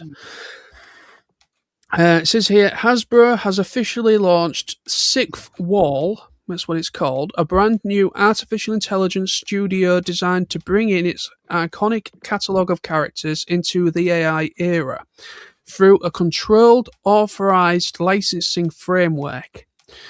The initiative introduces a brand new framework called behavioral licensing, which allows third-party companies to license how a character thinks, speaks, and interacts in dynamic digital environments, moving beyond traditional visual appearance licensing. This studio is powered by Character OS, an in-house system that encodes each character's specific personality traits, franchise canon, unique voice, and safely guardrails to ensure consistent and appropriate behavior across platforms. Additionally, Hasbro has secured a strategic partnership with AI voice developer 11 Labs, launching select character assets directly into the 11 Labs iconic marketplace. To address ongoing creative industry concerns, Hasbro is collaborating with real professional voice actors, including original voice cast members, to legally source the vocal recordings used for the models. The program is launching with an initial rollout of roughly a dozen iconic characters, including Optimus Prime, Megatron, Cobra Commander, and Mr. Potato Head. Licensed partners can apply for time-bound pilot programs through Sixth Wall. What else is it saying? Sixth Wall across several commercial formats. The studio is initially limiting its applications strictly to audience aged 13 and above, and so on and so forth. So this is just talking about Transformers at the moment, but MLP is part of the Hasbro bracket. It is, yeah. So that's the reason why I'm bringing this into the discussion. So even though it says that it has legal things and guardrails included, and it has official voice acting talent that they're doing it all legitimately in a certain way, I guess. But yeah, what are people's thoughts on this? What are people's thoughts of AI in general when it comes to creative stuff? And do you think this could cause a problem for the future My Little Pony stuff? Well, yeah. Well, I think it could cause as much a problem for MLP as it probably could for any existing franchise. You know, because of course MLP is is being very heavily used at the moment. Yeah. To me, what about you, Sam? What do you think? Well, ironically, I had none of that because apparently my speakers cut out and I had none of what you two were doing. I was busy trying to sort out my speakers. So the last couple of minutes, whatever you were talking about, I had nothing. Okay. Well, basically, just to say, as it says on the screen, that Hasbro are launching an AI studio that will allow companies to license its characters. Something called Sixth Wall is the new company they're calling, and they're using artificial intelligence. It's an artificial intelligence studio designed to bring its iconic catalogue of characters into the AI era through a controlled, authorized licensing framework. The studio is powered by Character OS, an in-house system, and apparently it's going to have specific personality. So it's going to basically like a character specific traits. It's going to like franchise canon unique voice and stuff. It's something called 11 Labs, which is a AI voice developer they're going to work with as well, to address ongoing creative industry concerns for professional voice actors and so on. So that's basically in the long run what I was talking about in what they're writing there on the article. So what do you think about this? Even though they are saying it's all legitimately like the voice acting talent it's all fairly being done, but at the same time, is AI the answer? Do you think this could cause problems for My Little Pony in the future as well? With it being a Hasbro thing? Yeah. See, the thing with AI is, depending on how it's used, depends on how good it is, because all the AI stuff like AI art and all that crap can go in the bin. But there are other uses of AI that are really useful. But yeah, again, it comes back to what you're using it for, isn't it? Because people are like using it to create like all these fake trailers and stuff, and things that genuinely fool people. And of course, no, that's not what it should be used for. But it can be used in the right way, and if used in the right way, whether it be MLP or any franchise, really, it could be beneficial. But if it's used in the wrong way, just either to rip people, to rip people off, then it will be as much a negative. It'll be an equally negative thing. Yeah. Even though with what I've just read there, that they're saying that they are going to be trying to do it all legally. That they are going to be trying to do it all legally, and they're going to be, because there is ongoing concerns with voice acting talent. I know the voice acting union is strongly against it, and like SAG-AFTRA and so on, they're completely against it. Anything AI in the creative fields, even though they are saying that they are sourcing and using a company called 11 Labs to portrays the voice acting talent in order to use it. I don't like AI in any of its forms. I've been strongly against AI ever since it's reared its ugly head in modern day. I think it does have a problem for creativity. It does have a problem for people. For me, I am an advocate of human talent.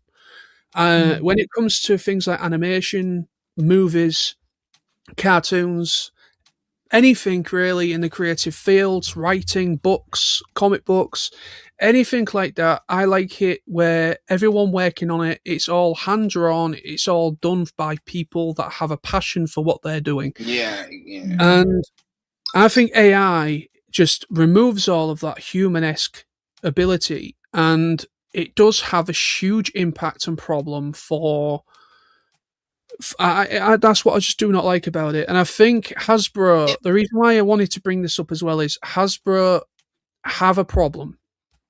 They've had an issue behind the scenes. They've had problems. I didn't mean to laugh at that. Sorry? So when you said Hasbro had a problem, I said, sorry, I didn't mean to laugh at that. Yeah. Hasbro behind the scenes, as some people that have been if anyone that's watching us has looked into it, or looked into the problems going on at Hasbro at the moment, there's been people being removed from certain points. There's I think the CEO has been moved and replaced with somebody else. There's been all sorts of stuff, a lot of people moving and people getting fired and people being replaced behind the scenes because of things not working out with the live action film side of the Transformers stuff, and then there's also been toys that haven't worked, people being removed from the toy side. There's also been all sorts of stuff that's been going on behind the scenes at Hasbro, and I think this is a bad move by Hasbro. I know what they're trying to do. They're trying to come into the new 2026, the new era of like entertainment.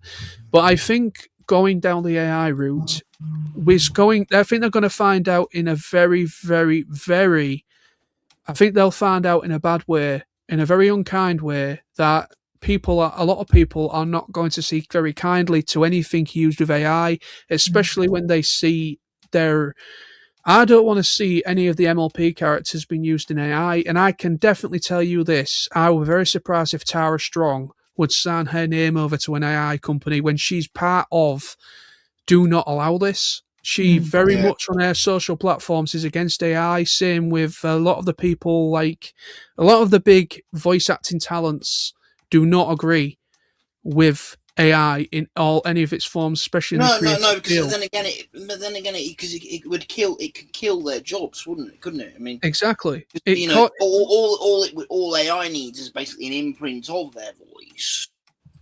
And, and it can take it. I mean, I heard because shortly before James Earl Jones died, obviously the last Disney series that Darth Vader appeared, I think, was Obi-Wan Kenobi. He had already retired and said he didn't want to voice Darth Vader anymore. But then I think they did use AI to mimic the voice in that series. Yeah. Yeah. I mean, I don't know. I really don't know. Does anybody want to say anything more about it before we move on with anything else? Any opinions about it? Do you think this could cause problems, or do you think this is going to properly cause a derailing effect for Hasbro themselves? Anybody want to go with that? What do people think? Hasbro lately hasn't had a good track record. So, No, I mean, in anything, not just MLP, I mean, everything across the board. So, if they do go downhill, this is their own doing. Yeah, exactly. I certainly agree with you. I certainly would agree with that 100%, because it at the end of the day, AI can make, well, it's supposed to make things easier. It's supposed to be cheaper, and it's supposed to save more time. But on the other hand, it is their choice if they want to use it, or if they want to allow their characters to be, their properties to be used by other people. But it is very much their choice. And maybe before Hasbro make the decision to use the AI, maybe they should stop to think whether they should.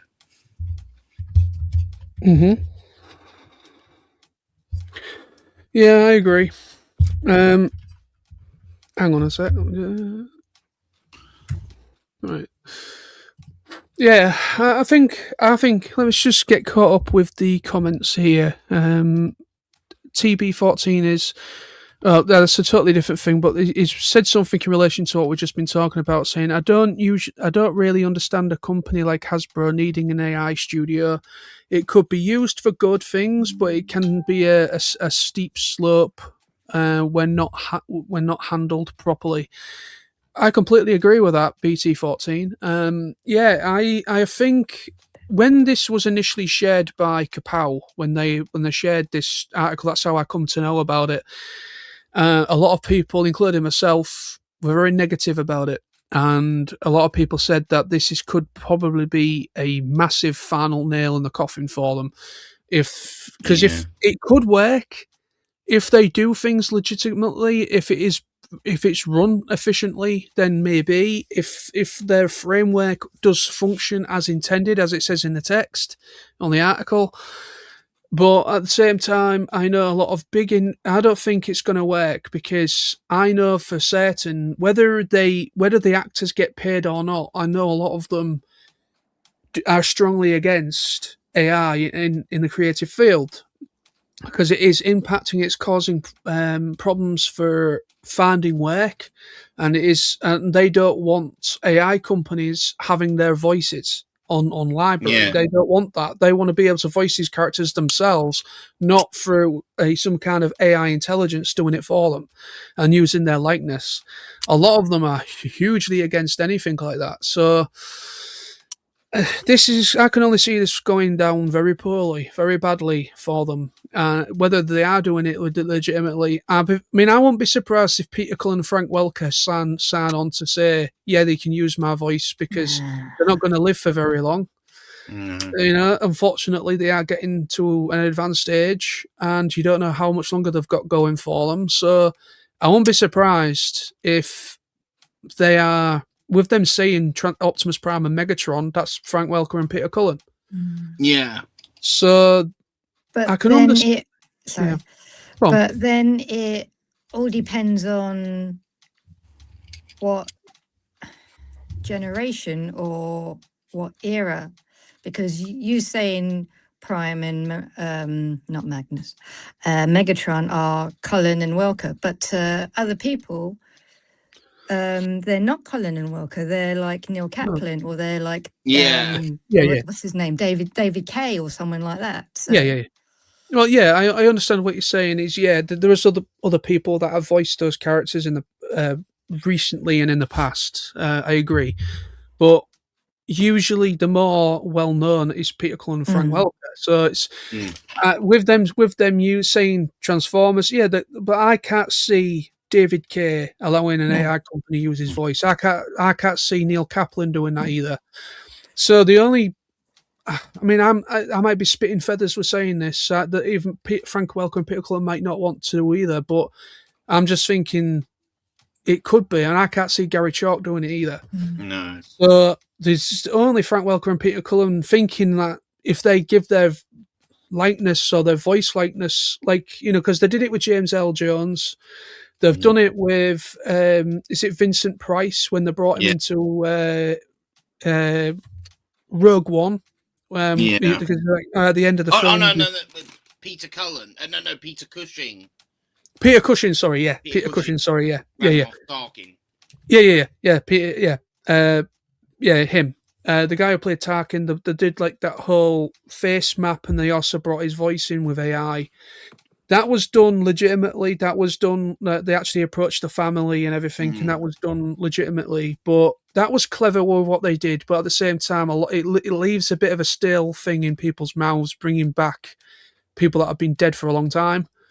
Yeah, as I say, obviously Peter Cushing's passed away a long time ago, but you could definitely tell with that it certainly didn't look natural. You knew that what you were looking at was a computer-generated image. Yeah.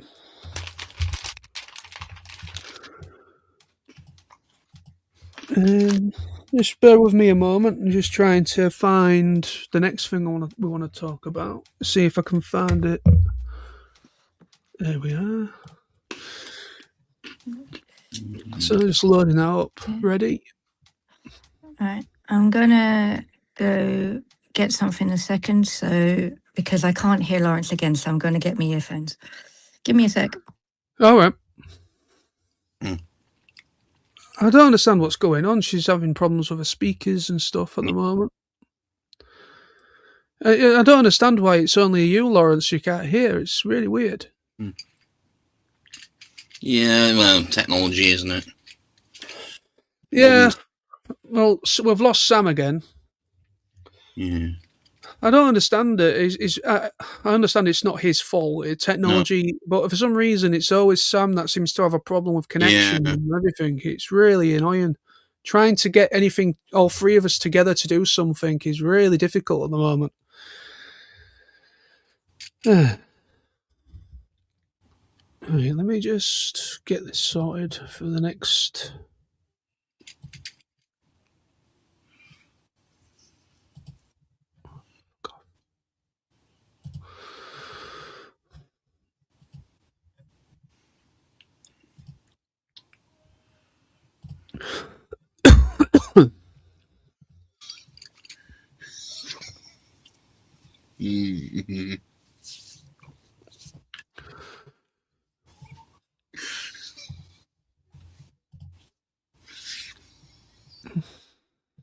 Right, so that's ready.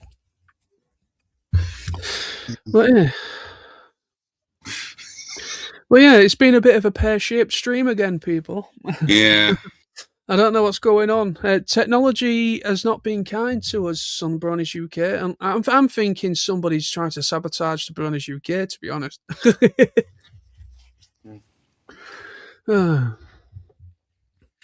Sam's not been able to come on, and, well,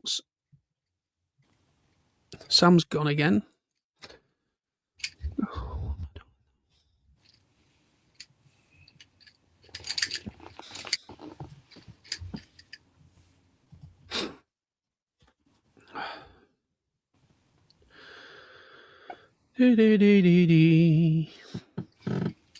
Nope.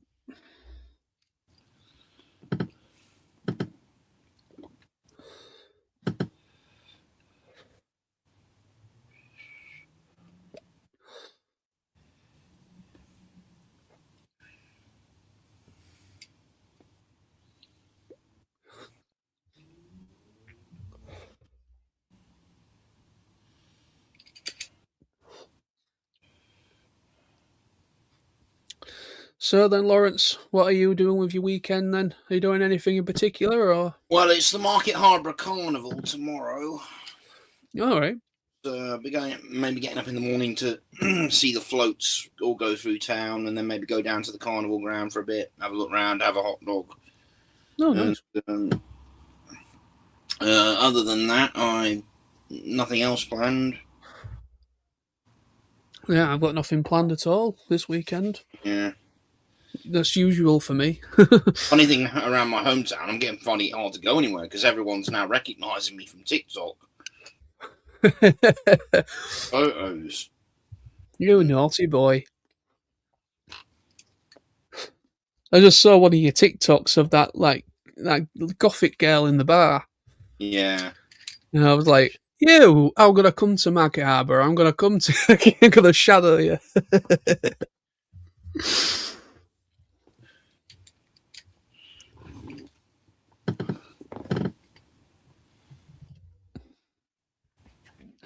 Yeah. Yeah. I think I'm ready to call it a night now because I need to go to the loo. Right, we're just gonna see if we can rectify Sam first, and then we're just gonna talk a little bit this live action film, and then we'll call it a night. All right. All right. Yeah. I'm just gonna quickly nip to the loo. Is that all right? Yeah, go for it. Go for it.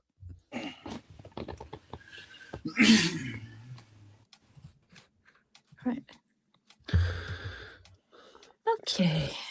Can you hear me? Yeah, I've had to put my speakers for my iPad, so I'm listening from Lawrence through the stream. So he might be a bit delayed when I hear him. So. No, that's fine. I don't know what's going on with that. That's the first time that's ever happened, where you can hear me and I can hear Lawrence, and you can't hear Lawrence. That's weird. All I can think of is Sam buggering off. It's caused a problem with a conflict somewhere. It's going to kind of confuse me because I'm going to say something to you, and then like a few seconds later, I'm going to hear it again repeated in my ear hole. So yeah. Right, Lawrence has just nipped to the bathroom, so he'll be back soon. Okay, that's fine. But the next thing, I've just got it working. We're going to probably call it an end after we talk about this last thing. Okay. And then, but we're going to talk about the live action announcement, and then that's the last thing we're going to talk about. And then, yeah, because I don't want to bring it on too late. And I think Lawrence is after going off anyway. In fact, getting something to eat at some point. So. So we'll wait for him to do his business, then we'll come back.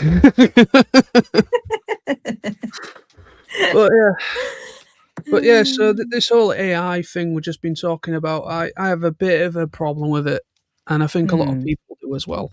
I think it's not the answer. I think it's a poor decision on Hasbro's part. Yeah. Well, it's like, where did I read? I read somewhere. Like when they do the animation movies, fair enough, they want to get the people in, but it would be better if they actually hired voice actors rather than celebrities. because who was it? I can't remember. Someone done something. I think it was one of the voice actors on Blue Sky or not Twitter. I don't use that anymore. Instagram or something. Fair enough, they want to draw people in, but if they want to get like depth and stuff, they need people who are trained in it rather than a celebrity just to get people in and go, oh, look, okay. Yeah. I agree. It's just like, I mean, I do know there's a couple of celebrities that have signed on to some kind of AI company to use their likeness. I think one of them is Matthew McConaughey.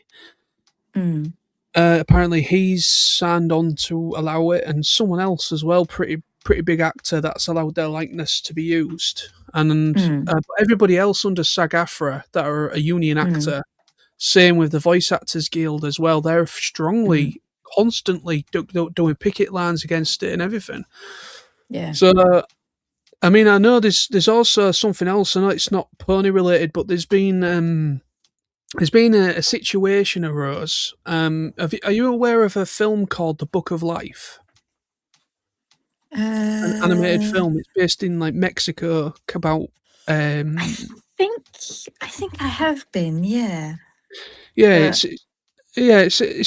basically a film called a Book of Life. I think it's called, and I really like it. It's actually one of my favourites. It was on Netflix for a while, but it's not on anymore. Yeah. And basically, it's centered around bullfighting. The whole idea of it, but it's not in that same way. It's basically that's what the characters are. It's based around that whole thing, but it's about all the characters are technically all dead. It's kind of based around that, like Day of the Dead sort of thing, where they celebrate their relatives. They go to like this. They go to basically the underworld, basically, and all these characters. But and I'm not selling the film very well, but it's a really, really good story. It's a really, really good film. And basically, the guy that created that, as well as a couple of other films, he's been getting some backlash because the next thing that has been announced he's working on is fully AI. Oh yeah, I think I saw this. I think who was it? I think Sammy put that on Facebook. I think. Yeah, Sammy's spoken about that. Yeah, apparently it's been shared by Grey Delancey, who is the voice of. She's in Avatar. She's in Fairly Odd Parents as well, and a few things. She's really, really. Sorry. Scooby-Doo. Scooby-Doo. Yeah, she's Daphne. Yeah. Grey DeLacy, and she shared this news about this guy his next project is going to be fully AI. The animation is going to be AI. Everything is AI with it, and apparently the industry is pretty much he's ended his career. It's basically everybody. Nobody wants to work for him because it's AI.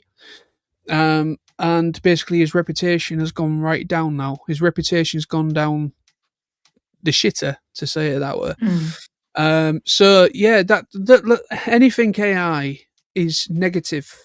Is massively. It's a lot of the big voice actors are strongly against it. A lot of the creative types, artists, writers are strongly against it because it's not just impacting voice actors. It's impacting anyone that's a creative, anyone that is part of any industry, writing industry, art industry, comic book industry, anything. It's a problem that is facing a lot of people.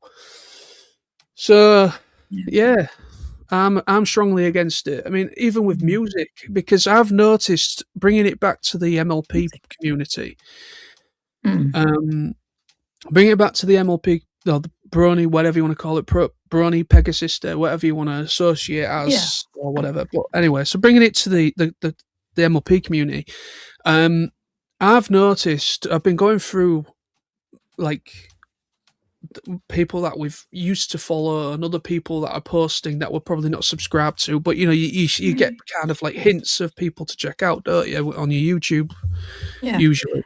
And I was going through it all, and there is a lot of AI music. There's a lot of it. There's a lot of people using AI music apps to create MLP related music. And I'm like, okay, well, I'm not subscribing to you then, because is that I'm only a fan of actual musicians, you know? I mean, not everyone's going to like my music taste, but I like EDM music, which is electronic dance music. I like that as well as metal and rock and stuff. But I don't like AI music where you can tell it's AI. Everything is being put through an AI studio, and I don't like it at all. I do not like it at all. And the fact that it seems like the landscape of the MLP community has gone down with making AI music and AI art and stuff like fan art and things like that. It's a problem. It is a problem, because this is the difference as well, is that difference in age groups that are starting to kind of get into MLP. Because like the people, like most of the people that are still here that were fans of French Biz Magic from like 2010 onwards, that were part of the fan base, they are still producing stuff that is made with their own hand, on their own voice, their own cameras, their own equipment. They're not doing AI or anything like that. But yeah, when it comes to like probably, kids that are probably just 10, 15, 16 or maybe younger, it's them ones that are mostly using all AI stuff to make their stuff. And even AI have said they're strongly against the use of AI, even though they push it in ads. I don't get it. It's really funny. It's like you get like a random YouTube ad, and it's AI. I know. It's like, even though AI have come out saying they're strongly against AI, it's like, what the hell's going on? It's like some of the videos where creators are literally building stuff with their own hands. Yeah. There are videos that will have AI, you can call it. I haven't made videos in years. Thumbnails, that's it. And you will see it, and then they'll put something on the bottom like, "Oh, well, I've made so many of these, I've made so many of that," and it's like, yeah, and then when you look at the video, it's not what they're showing. It looks completely different, or it's something that's impossible to make. And every time I say that, I'm just like, no. Yeah, I mean, the whole thing with thumbnails, you have like what you call clickbait. Clickbait. So it's basically a lot of YouTubers have used clickbait in order to get people through thumbnails to click and get people to watch. But it's getting more and more like that with AI, because like you can tell it's made with an AI something or another, and I don't do that. If I make a thumbnail if it's a specific video talking about something, I always either put myself in it or a photo that I've taken or something to emphasize what the video is about. I don't do clickbait. I've never tried to deceive or be deceptive whenever coming up when I do a video. So I don't agree with it. So yeah, I've always, like I said, I share Applejack. I'm honest. Maybe too honest. Well, come on, Lawrence. How long does it take you to do a slash? What's he doing? What is he? Has he gone to bed? He's left his camera on. I was going to say, he hasn't done a J-bot, has he? Yeah. Let me see where he is.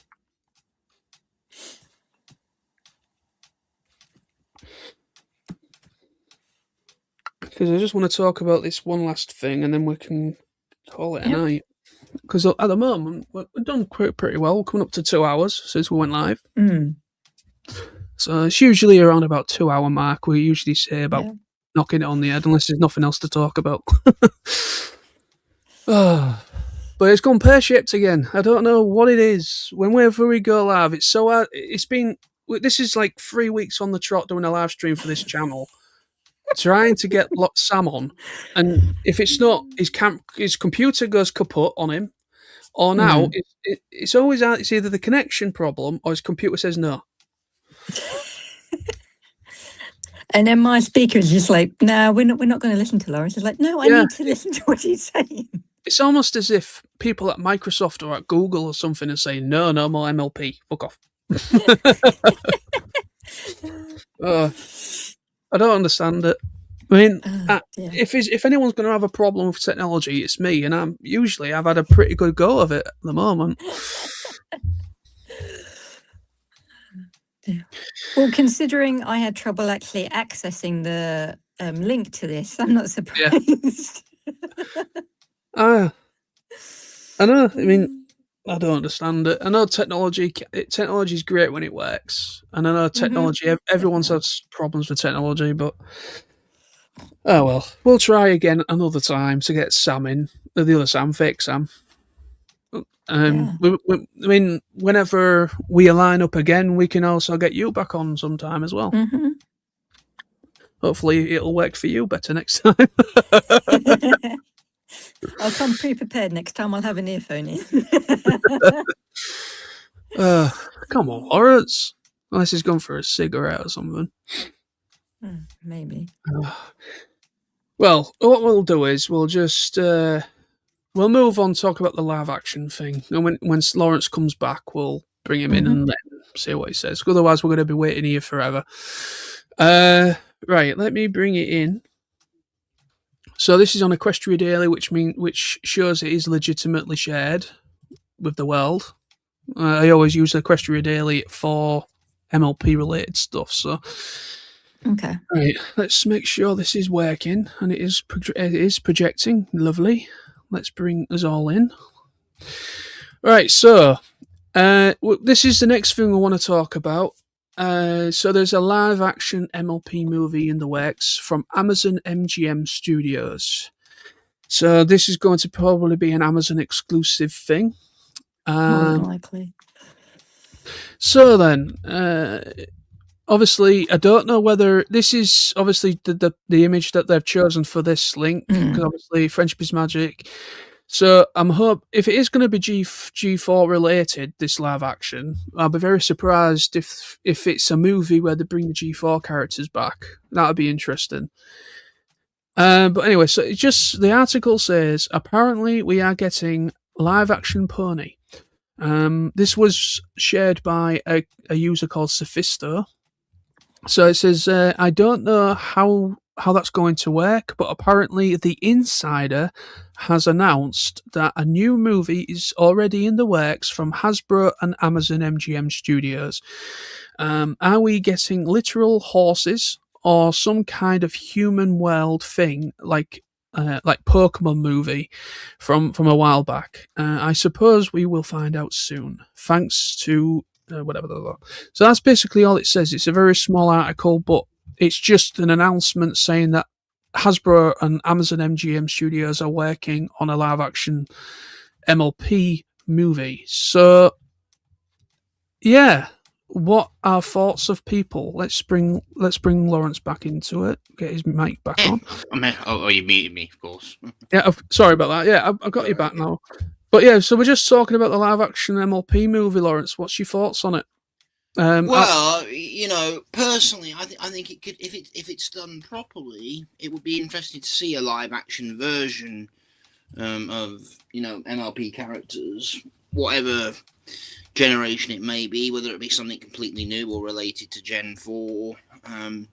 But again, if it's done properly, if it's done right, I think it could be very good. But then again, if it's not done right, if it's not a good story, not a good setting, the characters aren't right, it could it may not be good. But say I do quite like Detective Pikachu film, and I think to see a live action version of Pokemon was actually was done very well. So I think that, and of course the Sonic movies are good as well. So I think with with MLP it could work.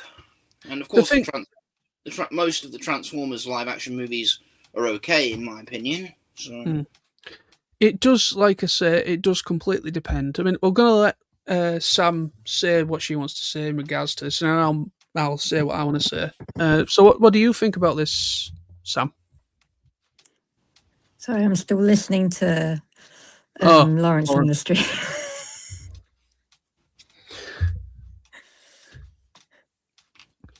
Five seconds later.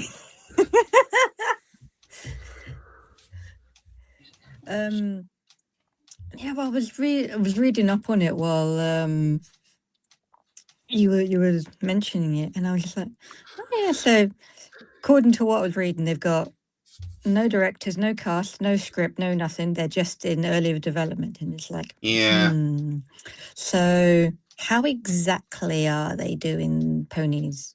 Like it says, are they doing realistic ponies? Because if you think about it, realistic ponies doing what MLP does is really freaky.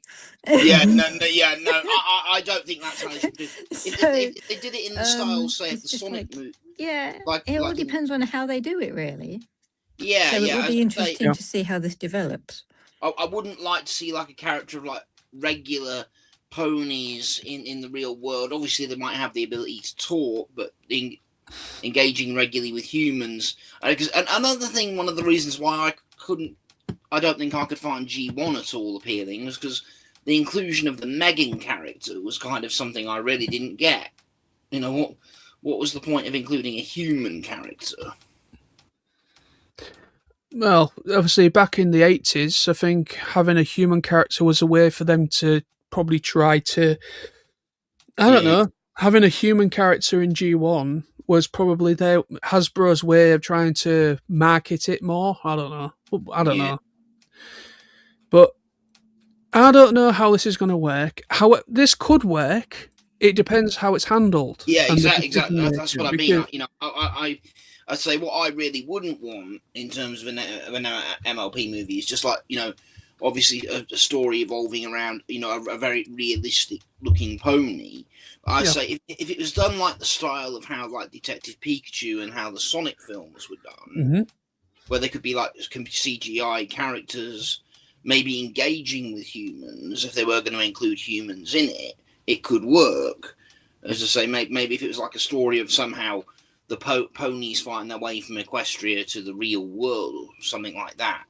A story like that could work out well if it's done properly. I agree, yeah. I mean, I think personally, bring it back into us, I think personally it depends of how this goes about. Okay, I mean, if they kind of do a movie where the ponies are already like based on real ponies that we have in reality, can you really see a real pony doing a Pinkie Pie thing? A real pony. Can you really see a real pony sprouting wings and flying? No. So that was a bad mental image, thank you. And if they tried to do that and make it look realistic, like a real-looking pony with wings and a horn, I think it would look fairly ridiculous. Yes, it would. I don't think it would work at all. The only way that they could get around this is kind of adopting the idea of them coming to our world through some kind of magical portal. Because they have done that with Equestria Girls. Yeah, that's exactly what I was thinking. It's like, now, obviously you'd say, you know, as I say, I could see it being done well if the story is good and if it's done in the way like, say, like the Detective Pikachu film is done, or the Sonic films are done, or maybe in ways like the Transformers films were done, you know, they engage well, you know, the characters that engage properly with the humans. As I say, but yeah, I don't. What I really wouldn't want is like a story between a girl and their everyday pet pony to be branded as My Little Pony sort of thing, because that really wouldn't work. No, I don't. The thing is, I don't mind the idea of. I mean, I think this probably might be a bit of a negative opinion, but there's two ways that this could work. I think personally is either basically kind of like maybe I don't know if it's going to be based on G4 or if they're going to do it G1, because I do know that they want to do a relaunch of the MLP brand. So I don't know whether this is in correlation to this being an early development, which would make sense. It probably coming out about 2027, 2028, because that is around about when they want to do apparent relaunch or rebrand of MLP. Apparently, because that got announced last year, they want to do a relaunch, and try and get away from G4. But I think if they wanted to do a live action, I think there's a lot of money still left in G4. Yeah, there is. Even though a lot of fans would love to see a return of those characters, but there's also a lot of fans want to move forward with a new world and new characters. And again, I think even though, obviously, with it being clearly aimed as a kids franchise, they'll probably have the kids in mind when doing it and think, well, for the kids, it will be a good idea for the new generation that won't be familiar with Gen 5 or Gen 4, is they'll have them in mind. They'll have it in mind to do something fresh. And yeah, I think in a live action format, I think it'll be very difficult to really sell an original story with new characters that nobody's ever heard of. So, like, if they did a live action film with characters that are not established, non-established characters in a live action film, I think it would fail massively. I think there'll still be interest. There'll still be interest because it's MLP, but I don't think it'll have the draw as, say, having an established character in it or characters in it. I don't know how they get around G4, because I do know there's still a contractual thing with Discovery Family, because Discovery Family still own part of. They have an agreement. So basically, if any of the G4 characters, the main 6, have an appearance in something, they have to pay Discovery Family an extortionate amount of money for that character or characters to make an appearance. That's why G5 failed, or part of the failure of it, because it was anchored to G4, and they tried to kind of bring in G4 characters like Twilight and so on, and they found out the hard way it was too expensive to bring them back, so that's why it failed. So unless they've struck a deal with Amazon and allowed them to have maybe they purchased the rights to have the G6 characters, the G4 characters make an appearance in this film, I think it would make sense centering it around Friendship is Magic. I think it makes sense with a spell gone wrong. Yeah. Twilight, maybe kind of center it, just maybe try and do it, because there was originally supposed to be a season 10. Yeah. There was originally meant to be a season 10. You could do it where basically maybe it's a little girl or a boy. It doesn't matter. It doesn't matter who it is as a human, but there could be maybe something like the kid. In our world, it's already a comic book. It is a comic book in reality. There's a comic book. There's a TV series. You could kind of do it like maybe the watching it in the background, watching it on TV, or reading a kid reading a comic book, and then all of a sudden a portal opens up in our world, and Twilight and her friends come through it, and they're in our world, and you could do like a Sonic live action sort of esque. That would be that is what I think they should. Yeah, that would be a good story. Or the human comes to their world. So basically, a portal opens up. Twilight comes through. She discovers humans and a human child or a human in general. And I don't know if it would work. A human be a bit weird in Ponyville, but I think maybe they take on the form of a pony. Say like when but then you get away, because the term live action, because basically this is the argument with the new Lion King films that Disney did, where they're real ultra realistic. They try to market it as a live action film. It's not live action. There's no human character in it. No. So in order to make a film live action, you have to have a live actor in the movie to make it live action. If it's all animated, it's animated. It's an animated movie. It's not a live action. It's animated. So that's where the industry, like Hollywood, don't seem to understand the difference. No, yeah. But basically, if they have, like with Sonic, I love the Sonic movies. Whether you're a fan of Sonic in general is another matter. But I love the live action Sonic films. I think they did a great job. They listened to the fan base. They redesigned Sonic to make him look much better. And the team behind the scenes, you can tell they're fans. They need somebody at the helm of this that is a fan of MLP, either or somebody that grew up with somebody that is maybe that knows about G4 or any of the. I don't think it'd quite work. If they. I know this sounds awful coming from me. It might be a different opinion for Sam. Obviously, being a fan of the original G1. I don't know if it would work quite as well. Doing a live action around the G1 story or G2 or G3. I honestly think it'd work. I think it'd have much more of a draw if they did it through G4. But what do you think, Sam? Do you think it'd work better with G4 characters, or do you think it'd work with any generation? The problem with that is if you do it based on G1, obviously you're going to get the nostalgia trip and you're going to get all the old people. I hate that word. Coming along. But at the same time, you've got the newer people that are going, so what's going on here? Who is this person? Who is that character? What is that? You need to know that backstory. So for it to be a G4 or onwards or a completely different thing, is going to be a lot better because you will get a lot more variety, because obviously you'll get all the people who have been in it since its conception, because they'll be curious of what it is, and then you'll get the people who have just come into it also was like, oh, so what's this about? So I think the newer generation, not exactly the better, but it encompasses everyone that would want to see it. There would be a bit thing for everyone.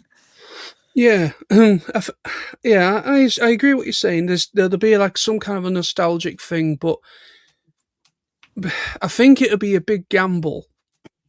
And I think it'd be harder to sell it to a younger demographic. Yeah, because I can't imagine that if they were to do it with more sort of more realistic looking ponies in a live action form, that the toys would be very good.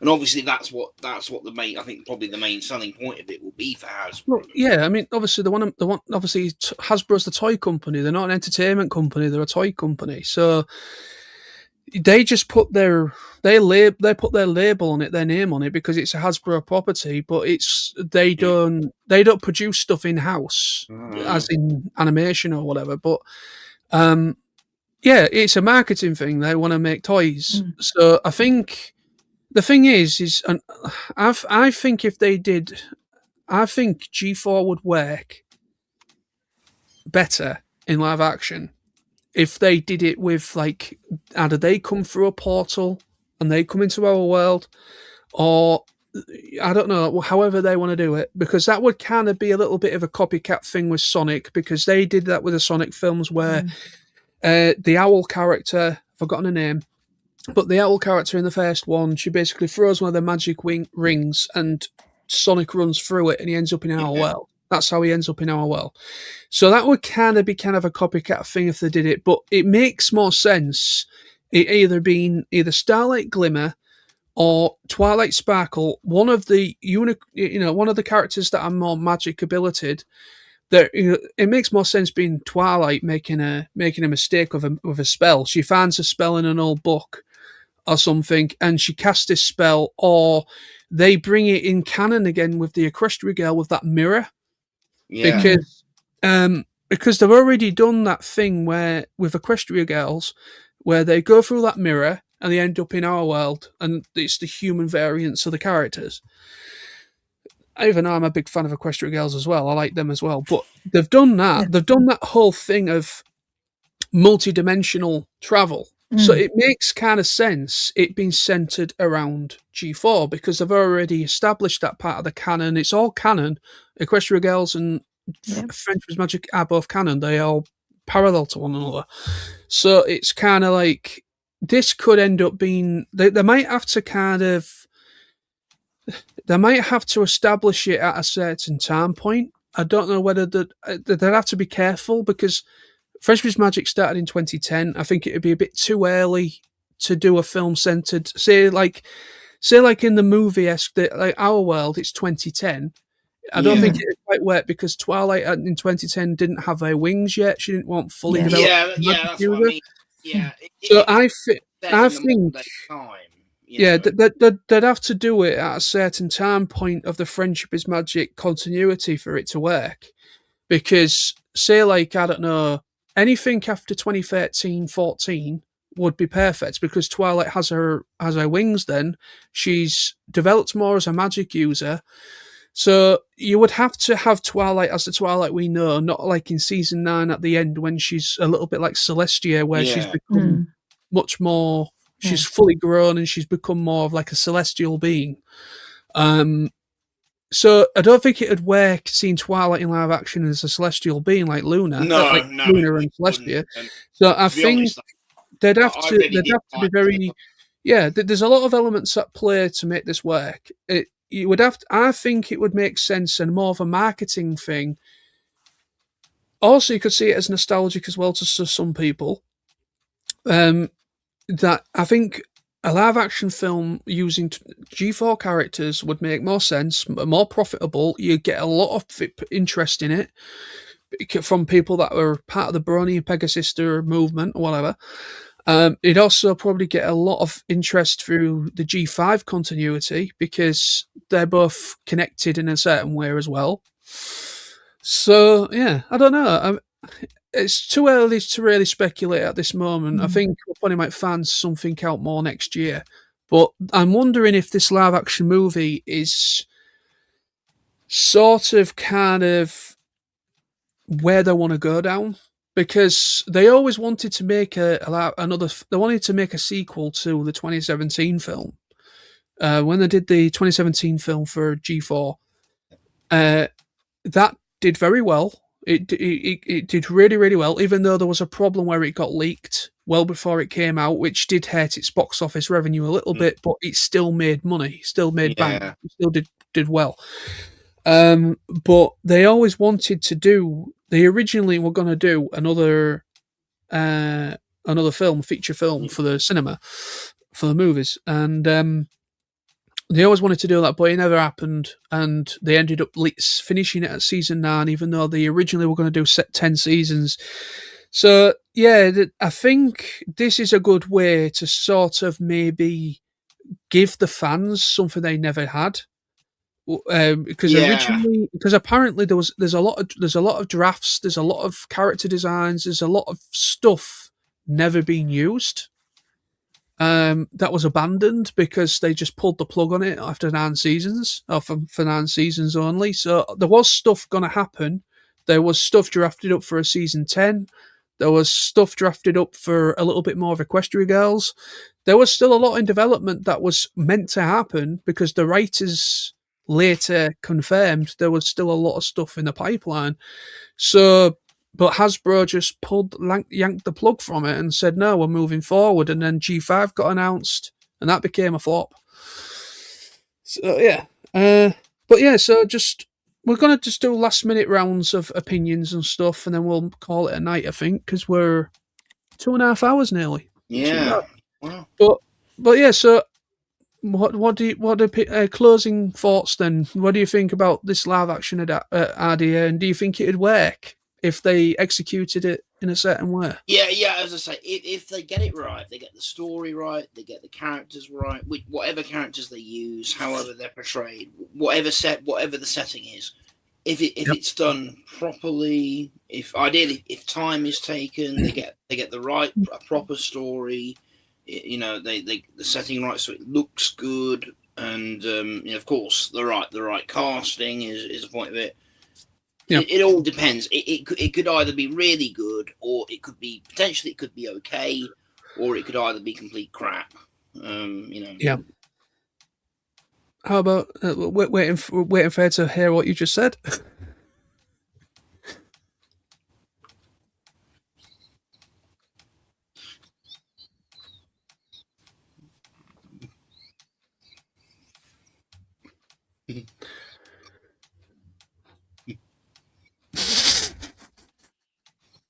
Did you hear what Lawrence just said? 5 minutes later, yeah. So, do you have any last closing opinion on it, or? It all depends on how they do it. I mean, the moment I'm a bit, but depending on what they come up with and how they plan on doing things, I mean, at first thought you're like, a live action MLP, the first question is how? Yeah. So, but we'll see how things go and how they plan on doing things. I mean, it could go really well, or it could go not really well. Yeah. I have a feeling it's going to probably be the latter. I think it's going to be real ponies that are all pastel coloured. I mean, I can't see it working if they actually have like real ponies, human characters alongside real ponies that we know. I don't think it'd work. Them flying or Pinkie Pie energy. I don't really think it'd work. It might captivate a small child, but anyone else watching it over a certain age group will not get it. Will probably go, "This is cringe." But I think if they did what I just said, or I think I agree with what you say, Sam, is that there is a problem. A lot of people have a problem with this announcement that really a live action MLP. I don't think it'd work in live action, but if it's executed like they did the Sonic movies, if they do something like that, or Detective Pikachu movie,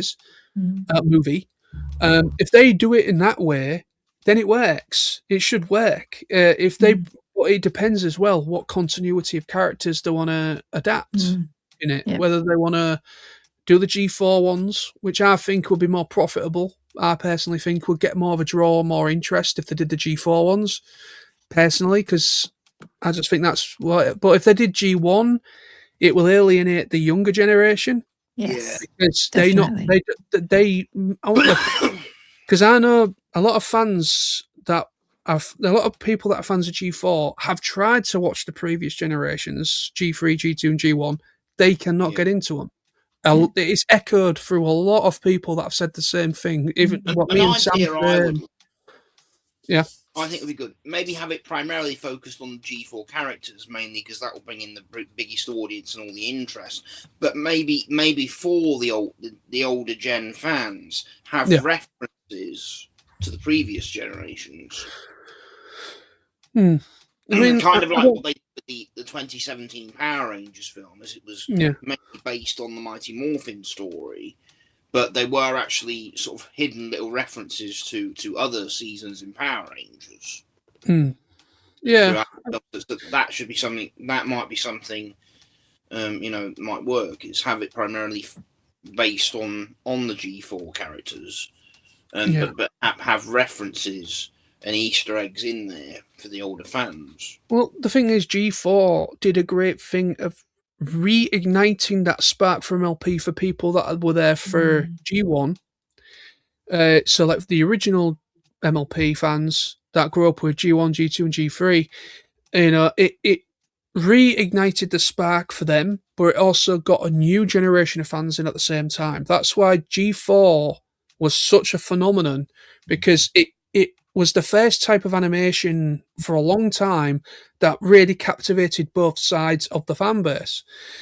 And also it got, even though it was originally it was only meant to be 3 seasons long. That's Lauren Force that created it. She only wanted it to be 3 seasons long. That's why she left the series after season 3, because she only planned it or wanted 3 seasons for some reason. That's all she wanted was 3 seasons, and then Hasbro and everybody, powers that be, was, no, we want to make it, we want to do more. But she walked, she left it, and it left it in the hands of somebody else that was in charge of the writing and the story and that.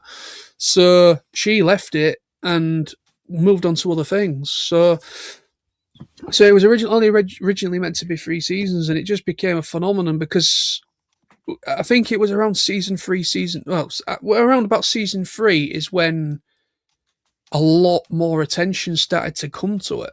So it was around about 2013, even though it started in 2010, but 2013, like 3 seasons in, is kind of when the Brony and Pegasus movement started to kind of make appearance online and started to be much more well known. And then there was stories on the news, BBC getting involved, and then there was American news outlets giving us both negative and positive media coverage.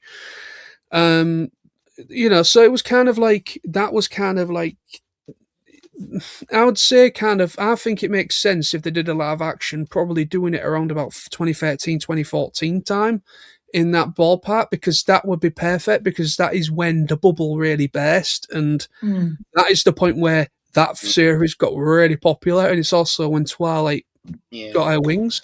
So it makes sense.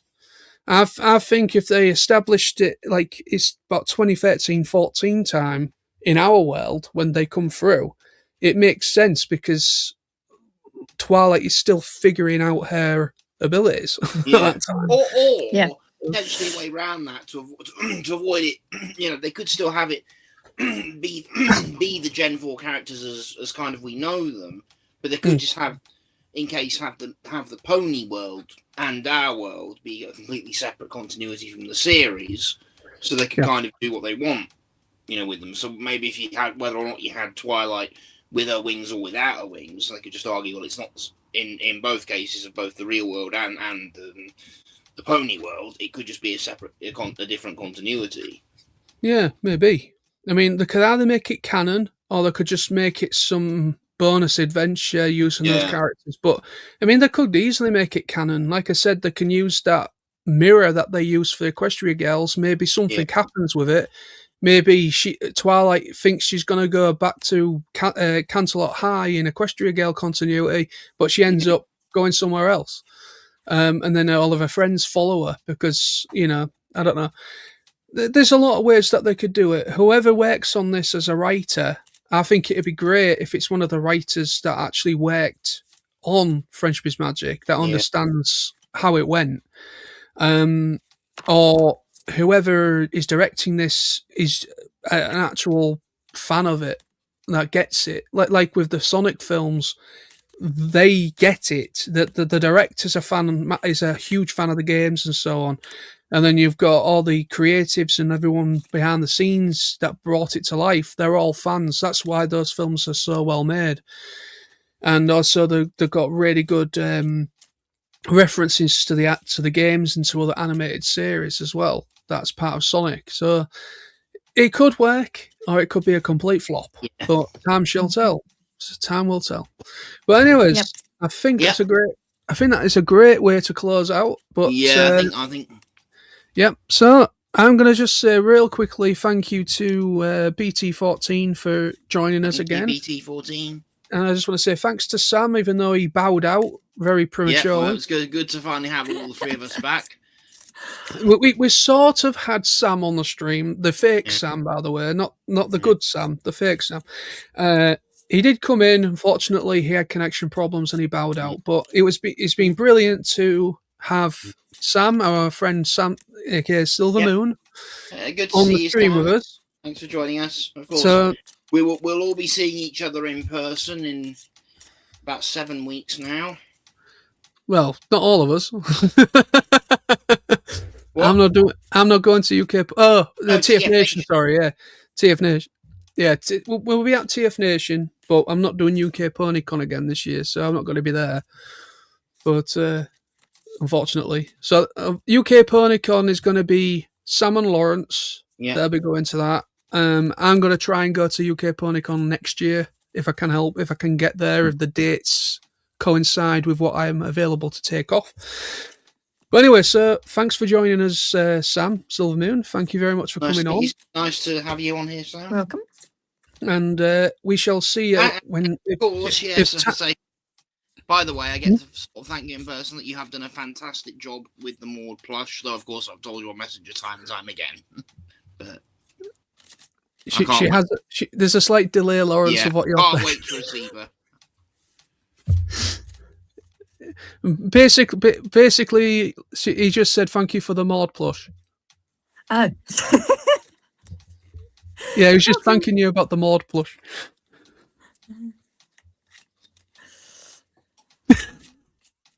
This is great, having a complete interpretation going on. Oh, and there she is. There she is. Oh, she really does look very good. Right then, so thank you, everybody. Thank you for joining us. Hope you have a great weekend, everybody. And on that note, great weekend all. Thank you for watching, and we'll be back very soon with more. So take care, everybody. Bye-bye. Bye.